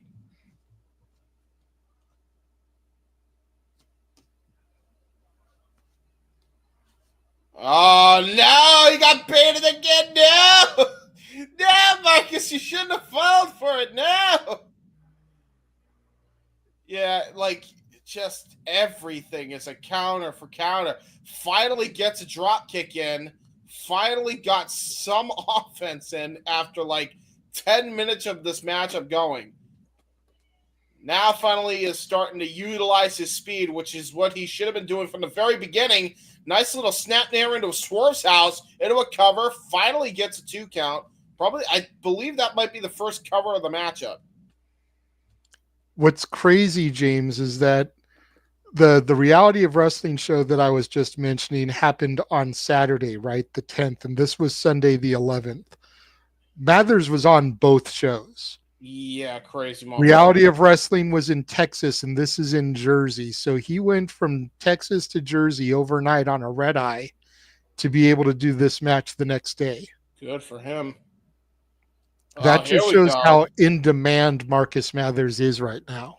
By the way he laid into that elbow, by the way, that forearm strike was vicious. That was brutal. That was brilliant, actually, because he kind of laid into it like a picture would at an MLB game. Uh-oh. Oh, oh God. Well, I think Lee Moriarty's done playing nice. That was just dirty as hell. Freaking Mongolian clap to the ears, a kick straight to the back, and now look at this. After a pin cover, looks like he's gonna twist the neck. Ow! Whew, boy. Again, like, this is where the veteran instincts of Lee Moriarty just completely outmatched the moxie here of Mathers so far. Yeah, no question. You got to know that D. Malenko, who is a coach in AEW Ring of Honor, got to be smiling from ear to ear, seeing his legacy carried on, and young guys like this really taking on the mantle of 1,000 holds. That's a good point. I didn't think about that. Oh, God. The way he just palm struck. Oh, now the joint manipulation. Oh, my God.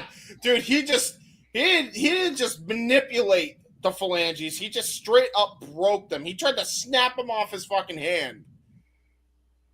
And look at this. Oh, my God, no. Oh, my God, that's horrific. Oh, no, he's treating him like an arm recliner. No. He flipped him over like a fucking futon after laying on his arm, disrespectful and all. And then just a boot for good measure.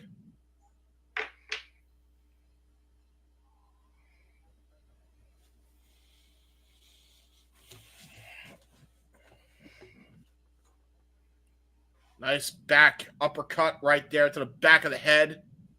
Mathers in a lot of trouble here. Nice back elbow to cut Moriarty off at the pass so far. Rare misstep from Moriarty in this match. Up kick there by Marcus Mathers. Going to try to go for a nice crossbody. Got all of it. Now Mathers trying to get himself hyped up here with the crowd. Oh, clothesline. Here we go. Mathers finally showing off some offense. Finally, indeed.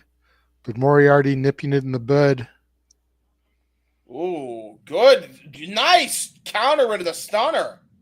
There we go. That's what you need to do. Speed is key here. Nice proto bomb. Shades of John Cena, but a kick out at 2 by Lee Moriarty.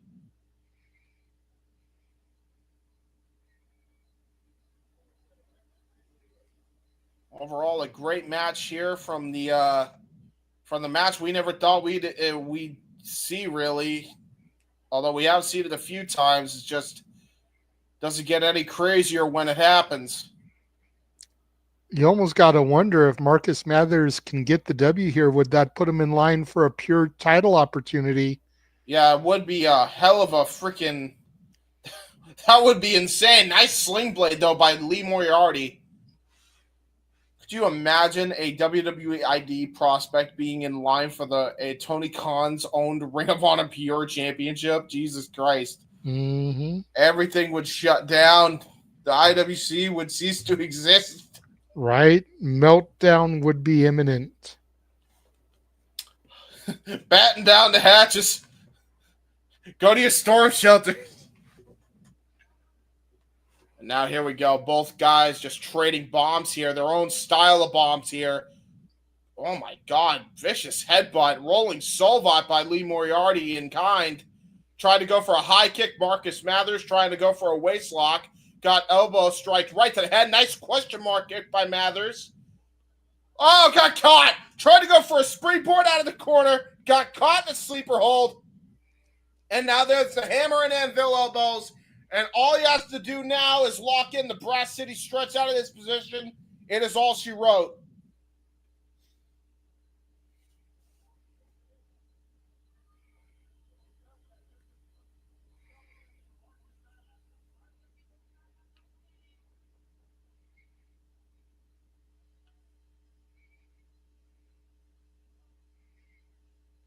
Mathers able to reverse out of it here. Has an ankle Yeah. lock on. Ooh, ankle lock. Okay.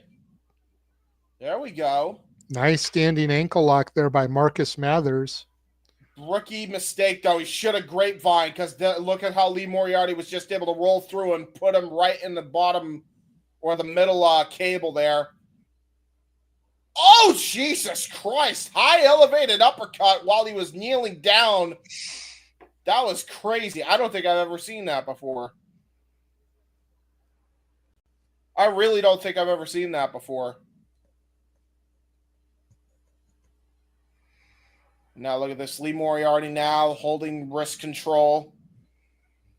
Exactly where he wants him here. And now just booting the shit out of Mathers. Disrespecting the Moxie kid here. Going to try to go for a waist lock now. And now look at this, though. Ooh. Trying to use his lower center of gravity, but a shot right to the spine by Lee Moriarty. Oh, nice reversal, though. And now return in kind to Lee Moriarty. Oh, full throttle into a back suplex, into a rolling roll of the dice neck breaker. There's a cover, and Mathers only garnished a 2. Holy shit. He almost made himself the #1 contender for the Ring of Honor Pure title off that.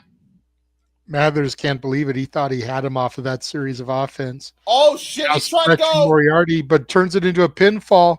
Yeah, he was trying to go for Lee Moriarty's finisher, the Brass City Stretch. If anybody knows how to get out of that move, it was definitely... Oh! Rolling face buster! And now he's got him! He's got him in the Brass City Stretch! What the hell? No way. No freaking way. Yes way, Ted. Lee Moriarty trying to crawl to the ropes here. Damn near to him. Can't reach it. Oh, finally gets a there toe it on is. the rope. Mathers beside himself. He thought he had it. Finally locked in a submission that could have done some real damage to Lee.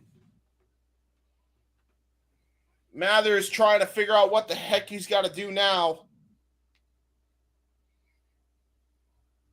Never say never in this industry. We almost just saw another instance of that. Yeah, absolutely. Now Lee Moriarty getting headlocked. But again, lower center of gravity. Brilliant IQ there by Lee Moriarty. Oh, wait a minute. He's trying to go for a key crusher. Got countered. And now Marcus Mathers just going for brutal forearm shots. And there's that MLB style forearm right to the face. And now look, oh Jesus, he's going to try to pull everything he can, but that was possum. And now the uppercuts come in by Lee Moriarty. Oh, wait a minute, backslide. Holy shit. And now Mathers, key crusher attempt again, got countered. Ooh, tried to go for the Brass City Stretch, got counted into a cradle. Mathers almost had him again. Lee Moriarty almost got caught out twice. Tried to go for a sunset flip. Oh, brilliant. Brilliant by Lee Moriarty. And there's the 3. That was a brilliant roll-up by Lee Moriarty. Last second by the Ring of Honor Pure Champion. Hell of a match. Telling you, dude, Mathers has a hell of a future ahead of him. Yeah, he does. If he can stay healthy and just keep growing the way he is, man, he has got a hell of a future ahead of him. Fantastic match between these guys. And again, WWE ID prospect and Ring of Honor Pure Champion. History being made here. Hell of a match to make the history in.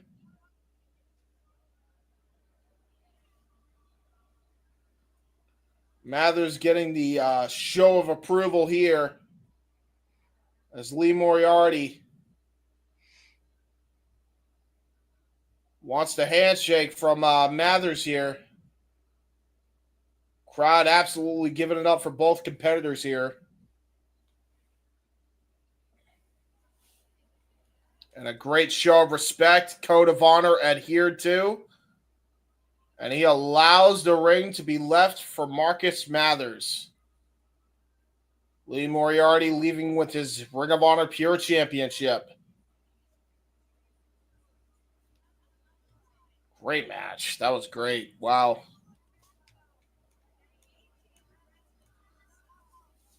Very, very well done.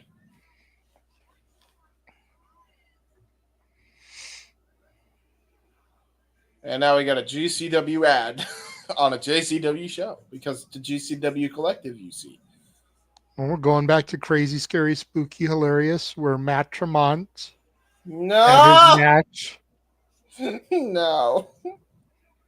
which tells me that we're probably going to have that tag team match coming up next that he's going to be involved in. Oh, no.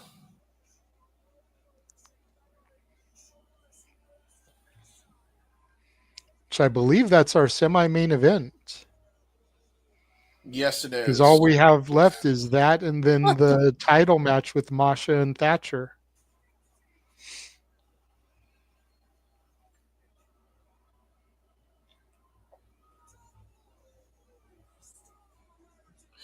The Ultraviolet Champion. He is that for a reason, folks. I thought this dude was going to get Tremont. The way that he double stomped him on that ladder, the way he put him through that table that barely broke and hit more of the chair than the table, like I thought that was going to do it. But Tremont was able to overcome, sit out powerbomb on a chair, on the ladder, got the victory, and he was able to retain his ultraviolet championship. He scares me still. Son of a bitch, it is him. Oh. Hopefully, James. Hopefully, because it's not for his title. Hopefully, because this is JCW and not GCW. Dude, the wind can make him bleed. I'm trying to be optimistic, James. Who the fuck is... Oh, my God. This dude's a mad dog. He got a chain. Literally, it's Mad Dog Connelly who's going to be teaming up with the Beastman to take on Matt Tremont and Bam Sullivan. Who the fuck is Bam Sullivan, and why does he look like a dude from Timu Mustache Mountain? Shout out to Mad Dog for wrestling barefoot. Notice his feet and ankles taped up there. Yeah, you know what he's given off? Very much Bruiser Brody vibes. And especially with the dog collar there. Yep. I wonder if he wants this to be a dog collar match. Yeah, I think, okay, Tremont's going to bleed. They're going to use that chain to make him bleed. And here comes Fred Flintstone. I mean, Beastman.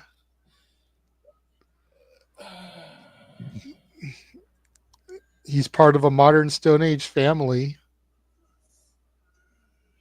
Tremont. Here comes Tremont. He's got a pus bubble who will bleed. Tremont. Here he comes now. He's about to bleed all over the ring. That was actually pretty good, James. Thank you. Nice try. Do you really? Sometimes. Not all the time. What's up, Matt? How's it going? Thank you for popping in. You came in just in time because... I don't know what happened, but we just had a jump from like 5 viewers up to 10. Yay! So thank you to all you guys that are watching us now. It can't be because NXT is over, because NXT is 2 hours. Well, yeah. NXT just went off the air. That's got to be what it is. Yeah, probably. Because NXT ended at 7 o'clock. I'm scared. 10 o'clock for you East Coasters, so. Dude, he can't even cover up his pus bubble with his bandana. It's so large, it goes through it. If this guy does not stop, he will literally have a dick on his head at this rate. James, Let's try to get through this, okay? I'm scared. No. Mad Dog and Ugh. Beastman clubbing Bam and Matt Tremont from the behind there. Brawl already ensuing on the outside. Oh, and he's getting punched in the pus bubble. And well, Mad because Dog and Sullivan, Connelly and Tremont paired off here. Tremont's right there by the bricks. oh no, And no, head no! first into the bricks. There you go, James. That's going to pop the pus bubble. No! And now head first into the ring post. If the brick wall didn't do it, that will. Why can't you just let the shit heal Now on its Beastman choking own? up the referee. Almost swings on a fan there. Captain Caveman! And No, I think no, Tremont is no! bleeding. God damn it! John Moxley, you have been outbled by Matt Tremont. Oh, God damn it. And why are you chopping with a bloody hand, you gross fuck? You sick fuck. You sick fuck. Uh, I agree, Charles. It could be a lot worse. This is actually tame for Tremont. Tremont has a steel chair. Oh, it's so bloody. Beastman has Bam Sullivan. Irish whips him into. Oh, no. Puts on the brace before he can hit the brick wall. Sidestepped, and Beastman runs face first in the wall. And now shots to the gut. And I do mean gut. Oh, Tremont no. with the chair to the head of Beastman. I think he And took out his own him blood. over to the back.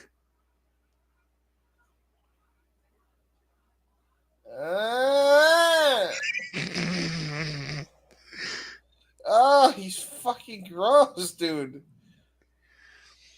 Dude, it's like if Saitama from One Punch Man let himself go and wanted to be a garbage wrestler.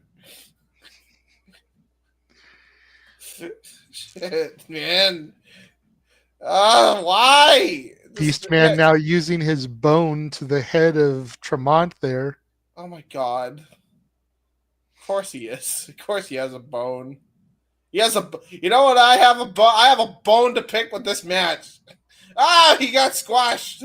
Matt Tremont getting squished into Hopefully the he brick doesn't wall. use the bone to open up the pus bubble even more. Dude! You have barely done shit. You have barely gotten hit in the head all that much. Why are you bleeding so profusely? Why are you crying blood? Mad Dog Connelly now sent back first into the brick wall. And a boot from Bam Sullivan to his face. Bam Sullivan. Oh, God, stop showing him. I wanted to call Bam Sullivan. Tremont is scared. Dude, he's like, you know what it is? You know what it is? He's like the Bastion Booger of blood. The Bastion Booger of blood. Yeah, there's really no other way to say it, man. He's like, he even has the shape of Bastion, poor guy. At least he's not out there wrestling in a silver diaper. Don't give him ideas. Oh, no. Concerto looks like it missed a little bit. Looked like Tremont caught Bam Sullivan a little bit with his chair. Well, even though he's not Samoan, rule still applies. Never try to hit a caveman in the head. Sullivan and Tremont just unloading now. Going for a little roaring elbow, Jesus. bionic elbow, but Christ. Beastman with a kick to the midsection.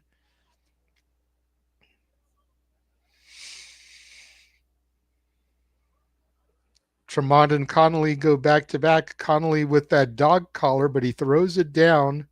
And now head to head, which means that Tremont's blood is just getting onto Connelly's face. Mad Dog swinging like a madman on Tremont.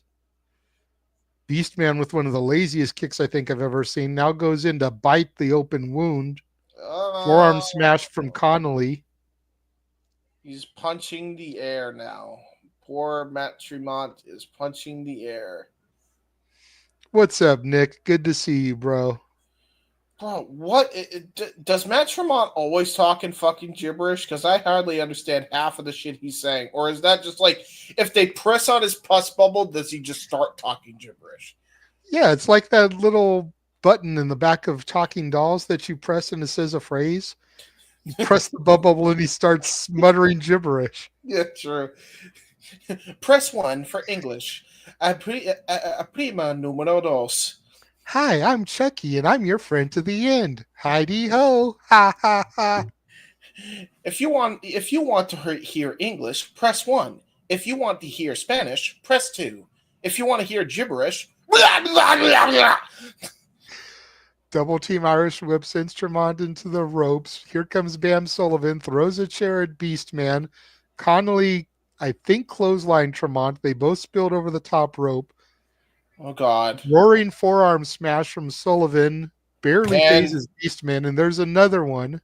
And Tremont just took a suplex onto the concrete fucking floor. I see. What the fuck was... He just took a big boot to the back of the head. Jesus Christ. Poor Mad Dog Connelly. Or no. Usually I get offended by the term That's all. garbage wrestling match, but this is very much a garbage wrestling match.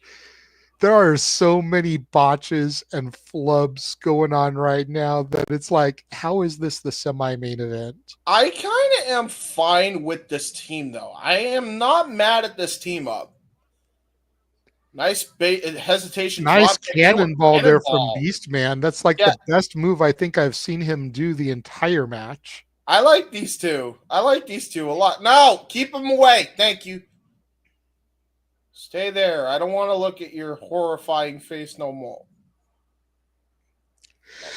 I want to be able to keep my food down. Thank you. Bam Sullivan looks like he might be getting tied up in the tree of woe here. What the fuck is this? What are they doing? A double team of some kind, James. No. Oh my God!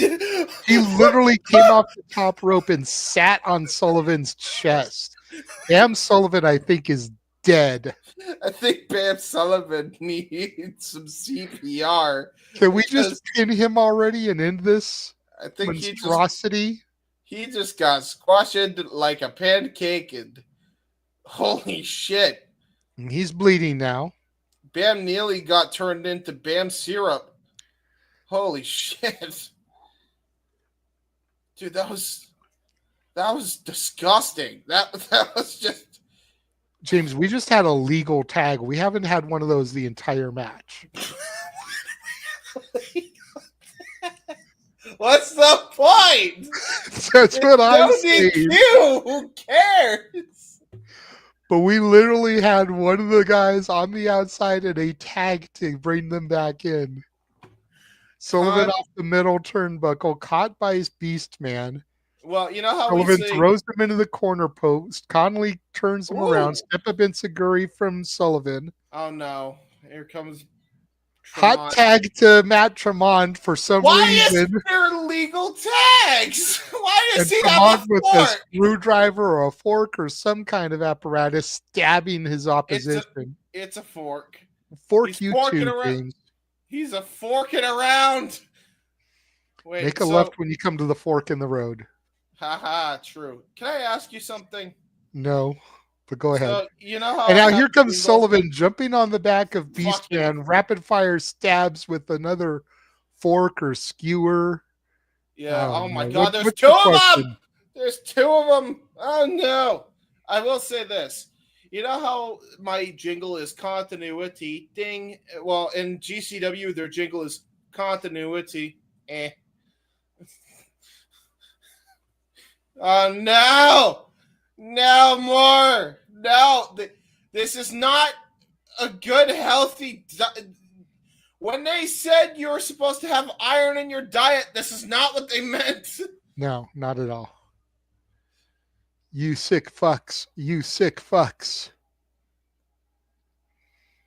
So which is now worse? They're bringing them over to the other side, the hard cam side, so that those fans can get an up close view. No. This is gross. Forks are meant for eating, not stabbing your opponent in a wrestling match. Charles says he's eating Cool Ranch Doritos during this. It tells you how much he's used to this crazy shit. I'm always gonna cringe. Oh no! Every time. The pus bubble got bigger, by the way. Of course it did. Oh! Death Valley Driver into a power bomb. Beastman breaks up the pinfall attempt. That was actually pretty dope, the way he did that Death Valley Driver into the sit-out power bomb. Yeah, it was pretty good. That was like the spot of the match. Pretty much. Uh-oh, wait a minute. Mad Dog Connelly gut wrench. Oh, my Lord. Suplex. Jesus Christ, a stalling gut wrench. Okay. And now what is Beastman doing? Beastman looks like he's going to the top rope here. No more Goomba sits. No, Beastman, no. This is how you break a ring, Beastman. No, Beastman, that's a bad Beastman. Uh-oh. Oh, no. Ow. Tremont tracks him over the back. What noise was that, Tremont? You want to try that again? Did he just fucking move? Oh, no, Ben. Black hole slam from Beastman to Tremont. Connelly with the dog collar on Sullivan, hanging him over the top rope. Jesus criminy, okay. Whoa. And there goes the referee. This match is probably going to get thrown out here once the ref comes to. If they DQ after that, Beastman is bloody. Oh yeah, actually, this is not the first time we've had a fucking Matt Tremont match thrown out. Minoru Suzuki, I forgot. Dude, he's gonna get the shit beat out of him. Like, this is not a good sign. So wait, is the match thrown out here? I guess so, because referee, the announcer just said this match is a no contest. And all four men are still brawling on the outside. Here comes Beastman. What the fuck? Suicide dive from Beastman takes out, I think that's a official. I don't think that's a fan. Might be security. Potato in GCW. Fair enough. Fair enough. I know in the old PWG days, there were some guys that worked ring crew that were also fans that would get front row seats. So it could be that type of thing where those guys are like ring crew. Oh, no. Mad Dog with a sleeper on Tremont there. Still brawling to the back. It looks like Mad Dog is the only one not bleeding. The blood on his chest is from Tremont. But everybody else is bloody in their own way. Well, that was a match, and they're still fighting. And a chair has been thrown into the ribs of poor Bam. He's getting bammed by the caveman. Bam, bam. Yeah, bam, bam, bam, bam. You want to take it from here, Emerald? Bam. You want to take it from here, Mick? Bam, bam. What the fuck? Why? The match is over. Stop it. No. Oh, no. We're about to have a high spot in a brawl. Chill stare to the head of... You know what? I'm going to just stop talking right now. That's what probably a good call right now as we take a look at all the upcoming GCW shows. Joppa, Maryland, and Rochester, New York this coming weekend. We will be covering those shows. June 7th and 8th, Atlantic City, New Jersey at the Showboat. June 20th and 22nd, Little Rock, Arkansas, and Kansas City, Missouri. I believe those are the shows that begin the return of Elena Black. July 4th, Backyard Wrestling. July 5th, Hartford, Connecticut at the Webster Theater. July 11th, Dallas, Texas. July 19th, Coney Island, which I definitely want to do that show. That one's going to be fun. July 28th, 29th, and 30th in Tokyo, Japan. August 23rd and 24th, back in Atlantic City, New Jersey at the Showboat. September 13th, Indianapolis, Indiana. September 19th, Phoenix, Arizona. September 28th, Bloodsport, London. And then October 4th in Anchorage, Alaska. Traditionally, they do a full weekend. So if they're doing September 19th in Phoenix, they may be coming to LA either the 18th or the 20th of September. That might There be you my go. next opportunity. Yeah, that the 19th is a Friday, so they could do a full weekend, Friday, Saturday, Sunday. No. We shall have to see if anything more gets announced, but for right now, that is the GCW calendar with this weekend, May 17th and 18th, which are the big time and run for it events respectively, all the way through October 4th. And it is now time for our main event, James. I'm still scared after the last match. Well, at least you know this won't be that type of match. So, Yes, Masha Slamovich is a very good wrestler. She knows as how. is Although Thatcher. she can have a hardcore match with the toughest of them.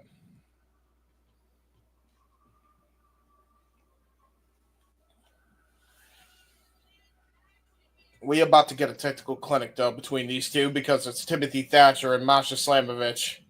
Mm-hmm.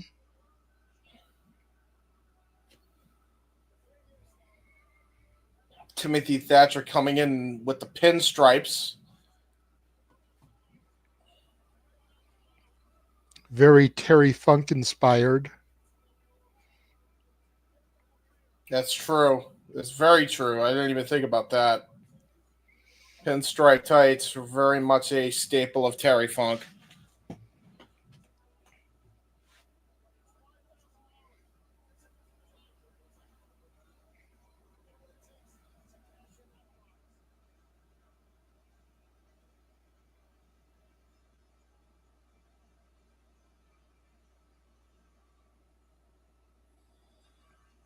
Yay, Masha! Woo!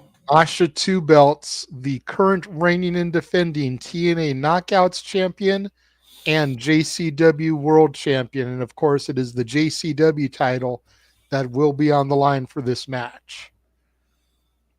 A lot of fun tonight, folks. I mean, they're going to kick the shit out of each other, and we're going to enjoy it because we're sickos. Well, I don't claim that title, sir. We are fans. I'll just leave it at that. Yeah, that's also fair. I don't claim the sicko title. I ain't a sicko. I ain't a wacko. I am a fan. I am apparently I am a mark. You're yakko. I'm wacko. We just need Ashes our dot. Because we're animaniacs. And we're zany to the max. True. Here we go, folks. Does that make Walter and Noah Pinky in the brain? Yes. Who's who? Yes. No, serious question. Because there's a theory that Pinky's actually the smart one. Because Pinky always ends up foiling Brain's plans. So there's a theory that Pinky's actually the genius of the two and Brain's the idiot.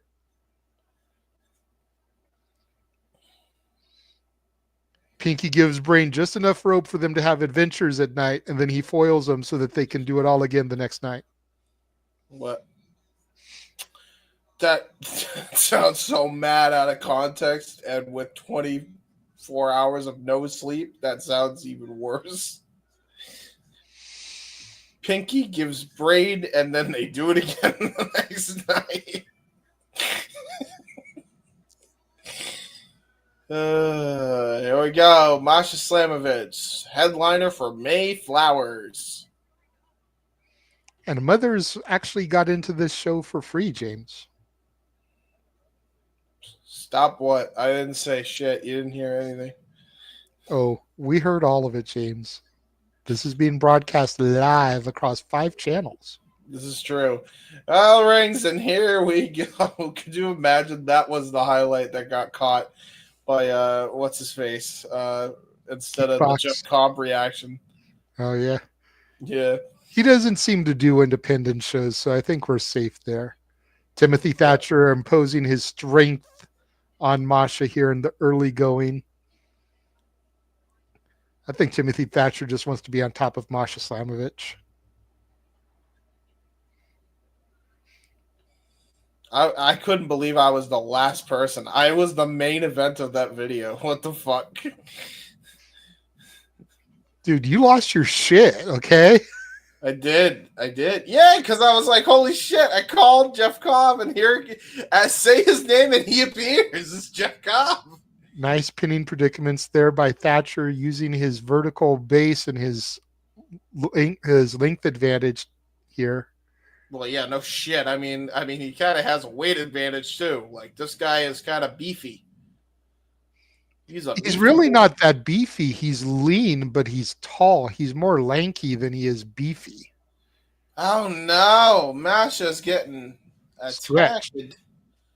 We don't like this. This is not a fun time. Well, actually, for Masha, the funny thing I was going to say, the funny thing is, I think Masha enjoys it. Yeah, Masha. She seems to be a pain for pleasure type of chick. Well, her and Killer Kelly in that short-lived run definitely proved that. And yeah, nice bridge out there by Masha. Thatcher goes for another pin attempt. He grabbed the toe, just stretching Masha like crazy. So, yeah, you remember what I said about Lee Moriarty and Zack Sabre Jr.? Well, meet the grandfather of those two.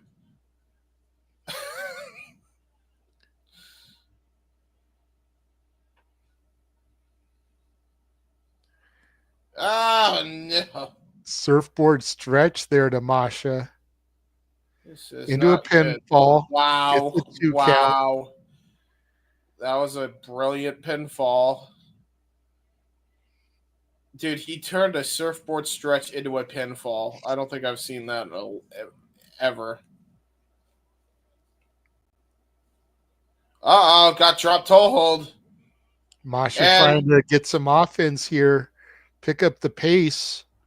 Oh, Jesus Christ. Well, there goes Timothy Thatcher, and now he's just gotten knocked a bit loopy by Miss Masha. Something to keep in mind here, James, is Timothy Thatcher is also a WWE ID prospect. Despite his veteran status, despite the fact that he is an original Evolve champion, he is a part of the WWE ID program. Some people say it may be his final opportunity to get into the company legitimately. Oh.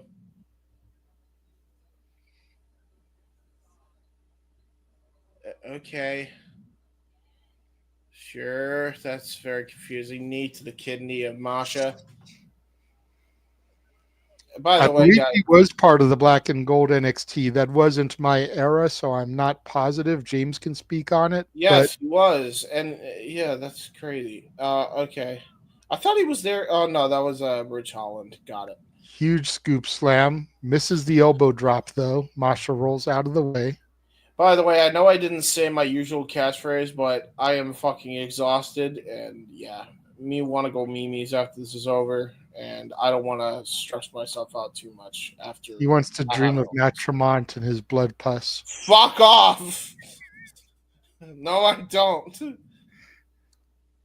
When they said wet dreams, that's not the wet dream I thought of. Especially the red ones, okay? No.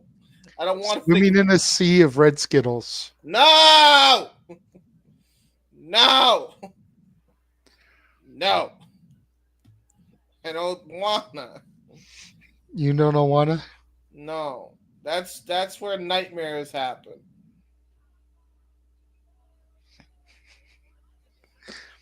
Why, Charles? Because I enjoy tormenting James sometimes. You've watched Shenanigans. You see the stuff James pulls on us. He deserves to get his comeuppance every now and again, okay? Matt Tremont That's be why like, James doesn't give me shit when I get him like this, because he knows more often than not he has a receipt coming. Jesus, Thatcher just tripped. yeah, he did. He got knocked He loopy. fall down and go boom. He did fall down, go boom. Why is Was, he is fighting the the crowd? Invisible Man in this match? Did the Invisible Man just attack Timothy Thatcher? Wouldn't surprise me.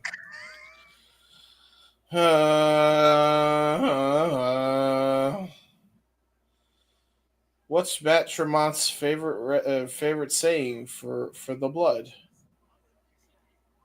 The blood. Taste the blood. Because he speaks. Matt Tremont's favorite movie? I don't know. Blood In and Blood Out. Yeah. Dude looks like he's got a fucking. You ever heard? Do you remember the what the fuck was it called? The grunge. It's like he's got the grunge on top of his head.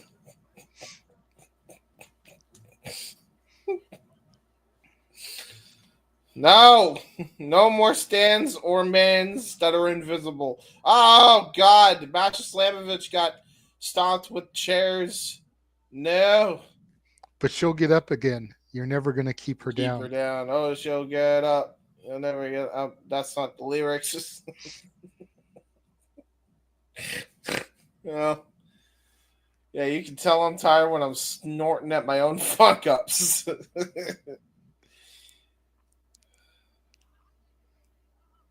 Thatcher trying to suplex Masha. Masha counters. Shots to the gut. Nice snap suplex from Slamovich to Thatcher there. Thatcher is not feeling too good. And now look at Masha trying to get back up on her feet here. Rolls back into the ring. I believe because this is a championship match, there is GCW rules at play here, even though it's JCW. But because they're a part of the collective, same rules. Oh my God. Paintbrush combination strike by Masha Slamovich. Runs into a back elbow by Thatcher. That wasn't a back elbow. That was a fucking goddamn uppercut of death. Holy shit. Thankfully, Masha fell with one leg into the ropes there, so she got the breakup. And a soccer ball kick right to the back, because why not?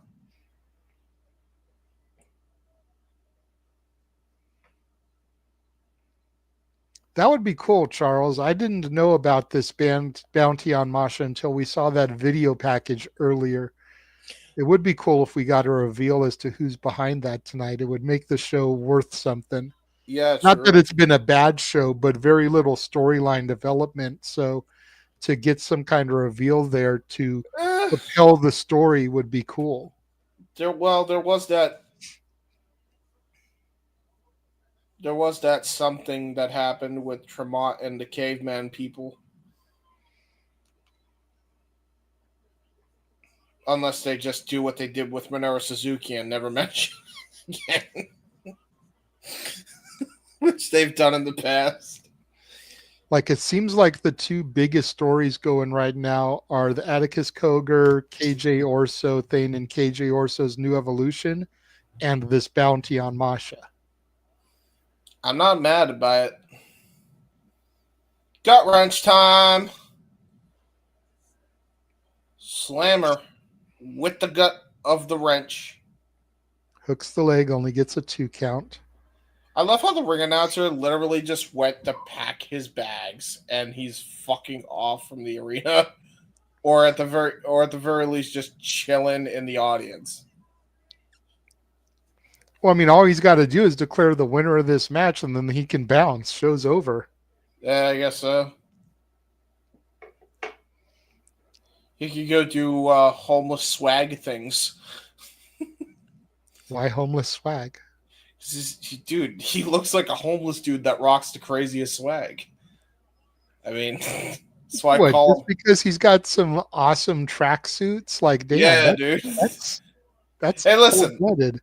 And listen, It's not that he wears tracksuits. It's the fact that he looks like he does while wearing tracksuits. Nice spike pile driver there from Thatcher to Slamovich. Hooks the leg, gets one, gets two. Masha kicks out. I'm sure he has a home, by the way. Folks, but although, yeah, Yeah, James, what's your issue with tracksuits? I have no issue with tracksuits. No issue with First, you tracksuits. hated on him for having the Team Angle ones. Now you're calling him homeless because of the ECW one he's wearing tonight. Like, damn, bro. What did the tracksuit do to you? I'm not saying I have no issue with tracksuits. I'm just saying. Listen. It's okay to wear tracksuits. It's okay to look like he looks. It's fine. I'm just saying. I'm just pointing out a fact. But it's not a fact. You're speculating. You're speculating that he's homeless because of the way he looks in tracksuits. Yes. Okay, this is fair. But, I mean, there's some validity there somewhere. Tracksuit. I am no tracksuit hater. Thatcher swinging at the air there after Masha rocked him with those kicks. Why are you swinging at the air, you weirdo? Oh, double kick. Mule kick by Masha. Nice rising knee strike. Yep, this is vintage Masha. Yakuza kick to follow. Jesus Christ. What? Nice rolling copper kick. Even Nick had to pop in after being silent for all this time, calling you a tracksuit hater. Well, to be fair, I also don't own a tracksuit. So if I were to wear one, I would also look like a homeless tracksuit wearer. To be fair. I mean, the beard, the hat, I'm just missing the tracksuit. Masha's looking for a pile driver or a power bomb of some sort. Thatcher too strong still. Rising kicks to the face. Tracksuits are basically onesies without the onesie. There, I said it. Fight Thatcher with a back body to Masha. Back body? Yeah, back body drop. The drop. Again with homeless James, LOL. Well, I mean, look at this beard. Look at it. I mean, I'm not homeless. I got a roof over my head. I'm doing a fucking stream inside, but I look homeless, so, Uh-oh. And smacking Masha across the face. Jesus. That's kind of rude. That's very rude. I guess equal rights, equal fights, and a nice spin kick by Masha, a nice head kick by Masha, and a pile driver. Jesus Christ. Uh-oh. I think that was a big, big mistake by Thatcher. Shouldn't have slapped her.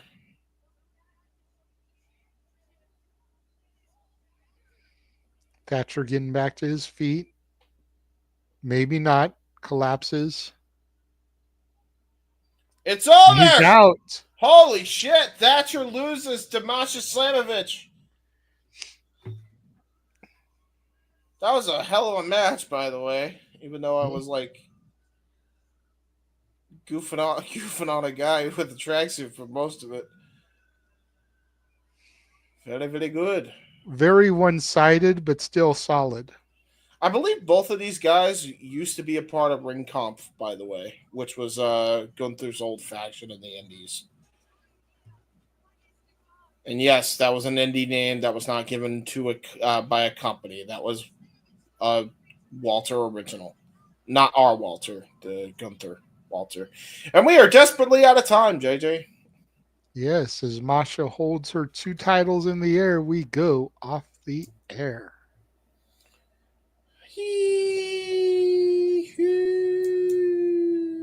I can sleep now. Solid show. Very good show. Very good show. I actually enjoyed myself. There was a lot of great matches, great talent on the show. Absolutely. And it doesn't end there, as tomorrow night The Simple Man Noah Foster will be covering AEW Dynamite Beach Break. Who will be his commentary partner? You're going to have to tune in and find out. He Because might James solo. can't do it. Unfortunately. Ash Yes. can't do it. I can't Yes. do it because I got to work. So he made Joey Styles it and call it solo. You'll just have to tune in and find out.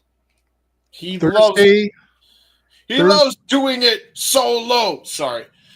Thursday we have no watch along, but Friday James and I will be back to do House of Glory Waging War, which aired last Friday. Yes. Got Mike Santana defending his championship against Cedric Alexander, Zilla Fatud defending his championship against Matt Riddle, Miyu Yamashita versus Indy Hartwell for the vacant women's championship, and so much more. Then on Saturday, we have GCW and our Shenanigans monthly karaoke, the music of the Muppets. And Sunday will be another GCW watch along. 2 GCW shows this weekend. Yes, sir. We got a lot of content, folks. Lot of content. But we can't do this without your support. So make sure you guys thumb up the video. Make sure you guys subscribe across all 5 channels if you're not already subscribed. Rage of Wrestling, Batty for Wrestling, J. Hebert Side 95, N. Foster 1916, Casa D18 Studios.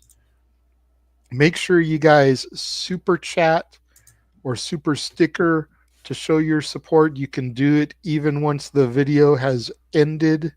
You can go back and retroactively do it, or super chat donate to karaoke come Saturday night. The only way we make ass of ourselves by singing is if you guys donate to the cause. So make sure you guys are there to support us. Donate for me to try chicken and waffles. That's right. Maybe James will do a live stream eating it. I actually might, I might pull a Cody Chalice and eat it on stream. Nick tries things. Do like Hannibal. Oh, yeah. True. I'll do that for sure. Although I'll have buy to it, bring it home, and be like, okay, James here, and I'm gonna try KFC's chicken and waffles. That's the most boring title ever. James tries things. James tries things. James it's a spinoff. Yeah. I am Hannibal. I am Hannibal number 2, James the He-Man Hebert, and I am doing James Does Stuff. It's a spinoff. Yeah, true. Every good sitcom has a spinoff. Some have more than one spinoff. Happy Days had Laverne and Shirley. It had Joni Loves Chachi. It had Mork and Mindy. I Need to Go Sleepy. That wasn't a spinoff. That's my favorite. Thank you guys for all you guys that joined us and tuned in. There are still 7 of you watching us right now, and we greatly appreciate it. Thank you. Again, make sure you guys tune in tomorrow for AEW Dynamite Beach Break. Yes. Which will be main evented by Jon Moxley versus Samoa Joe for the title inside of a cage. So that should be a good show. And until Friday, when James and I will be back here for a House of Glory. Thank you for watching. We will see y'all next time. Bye-bye, everybody.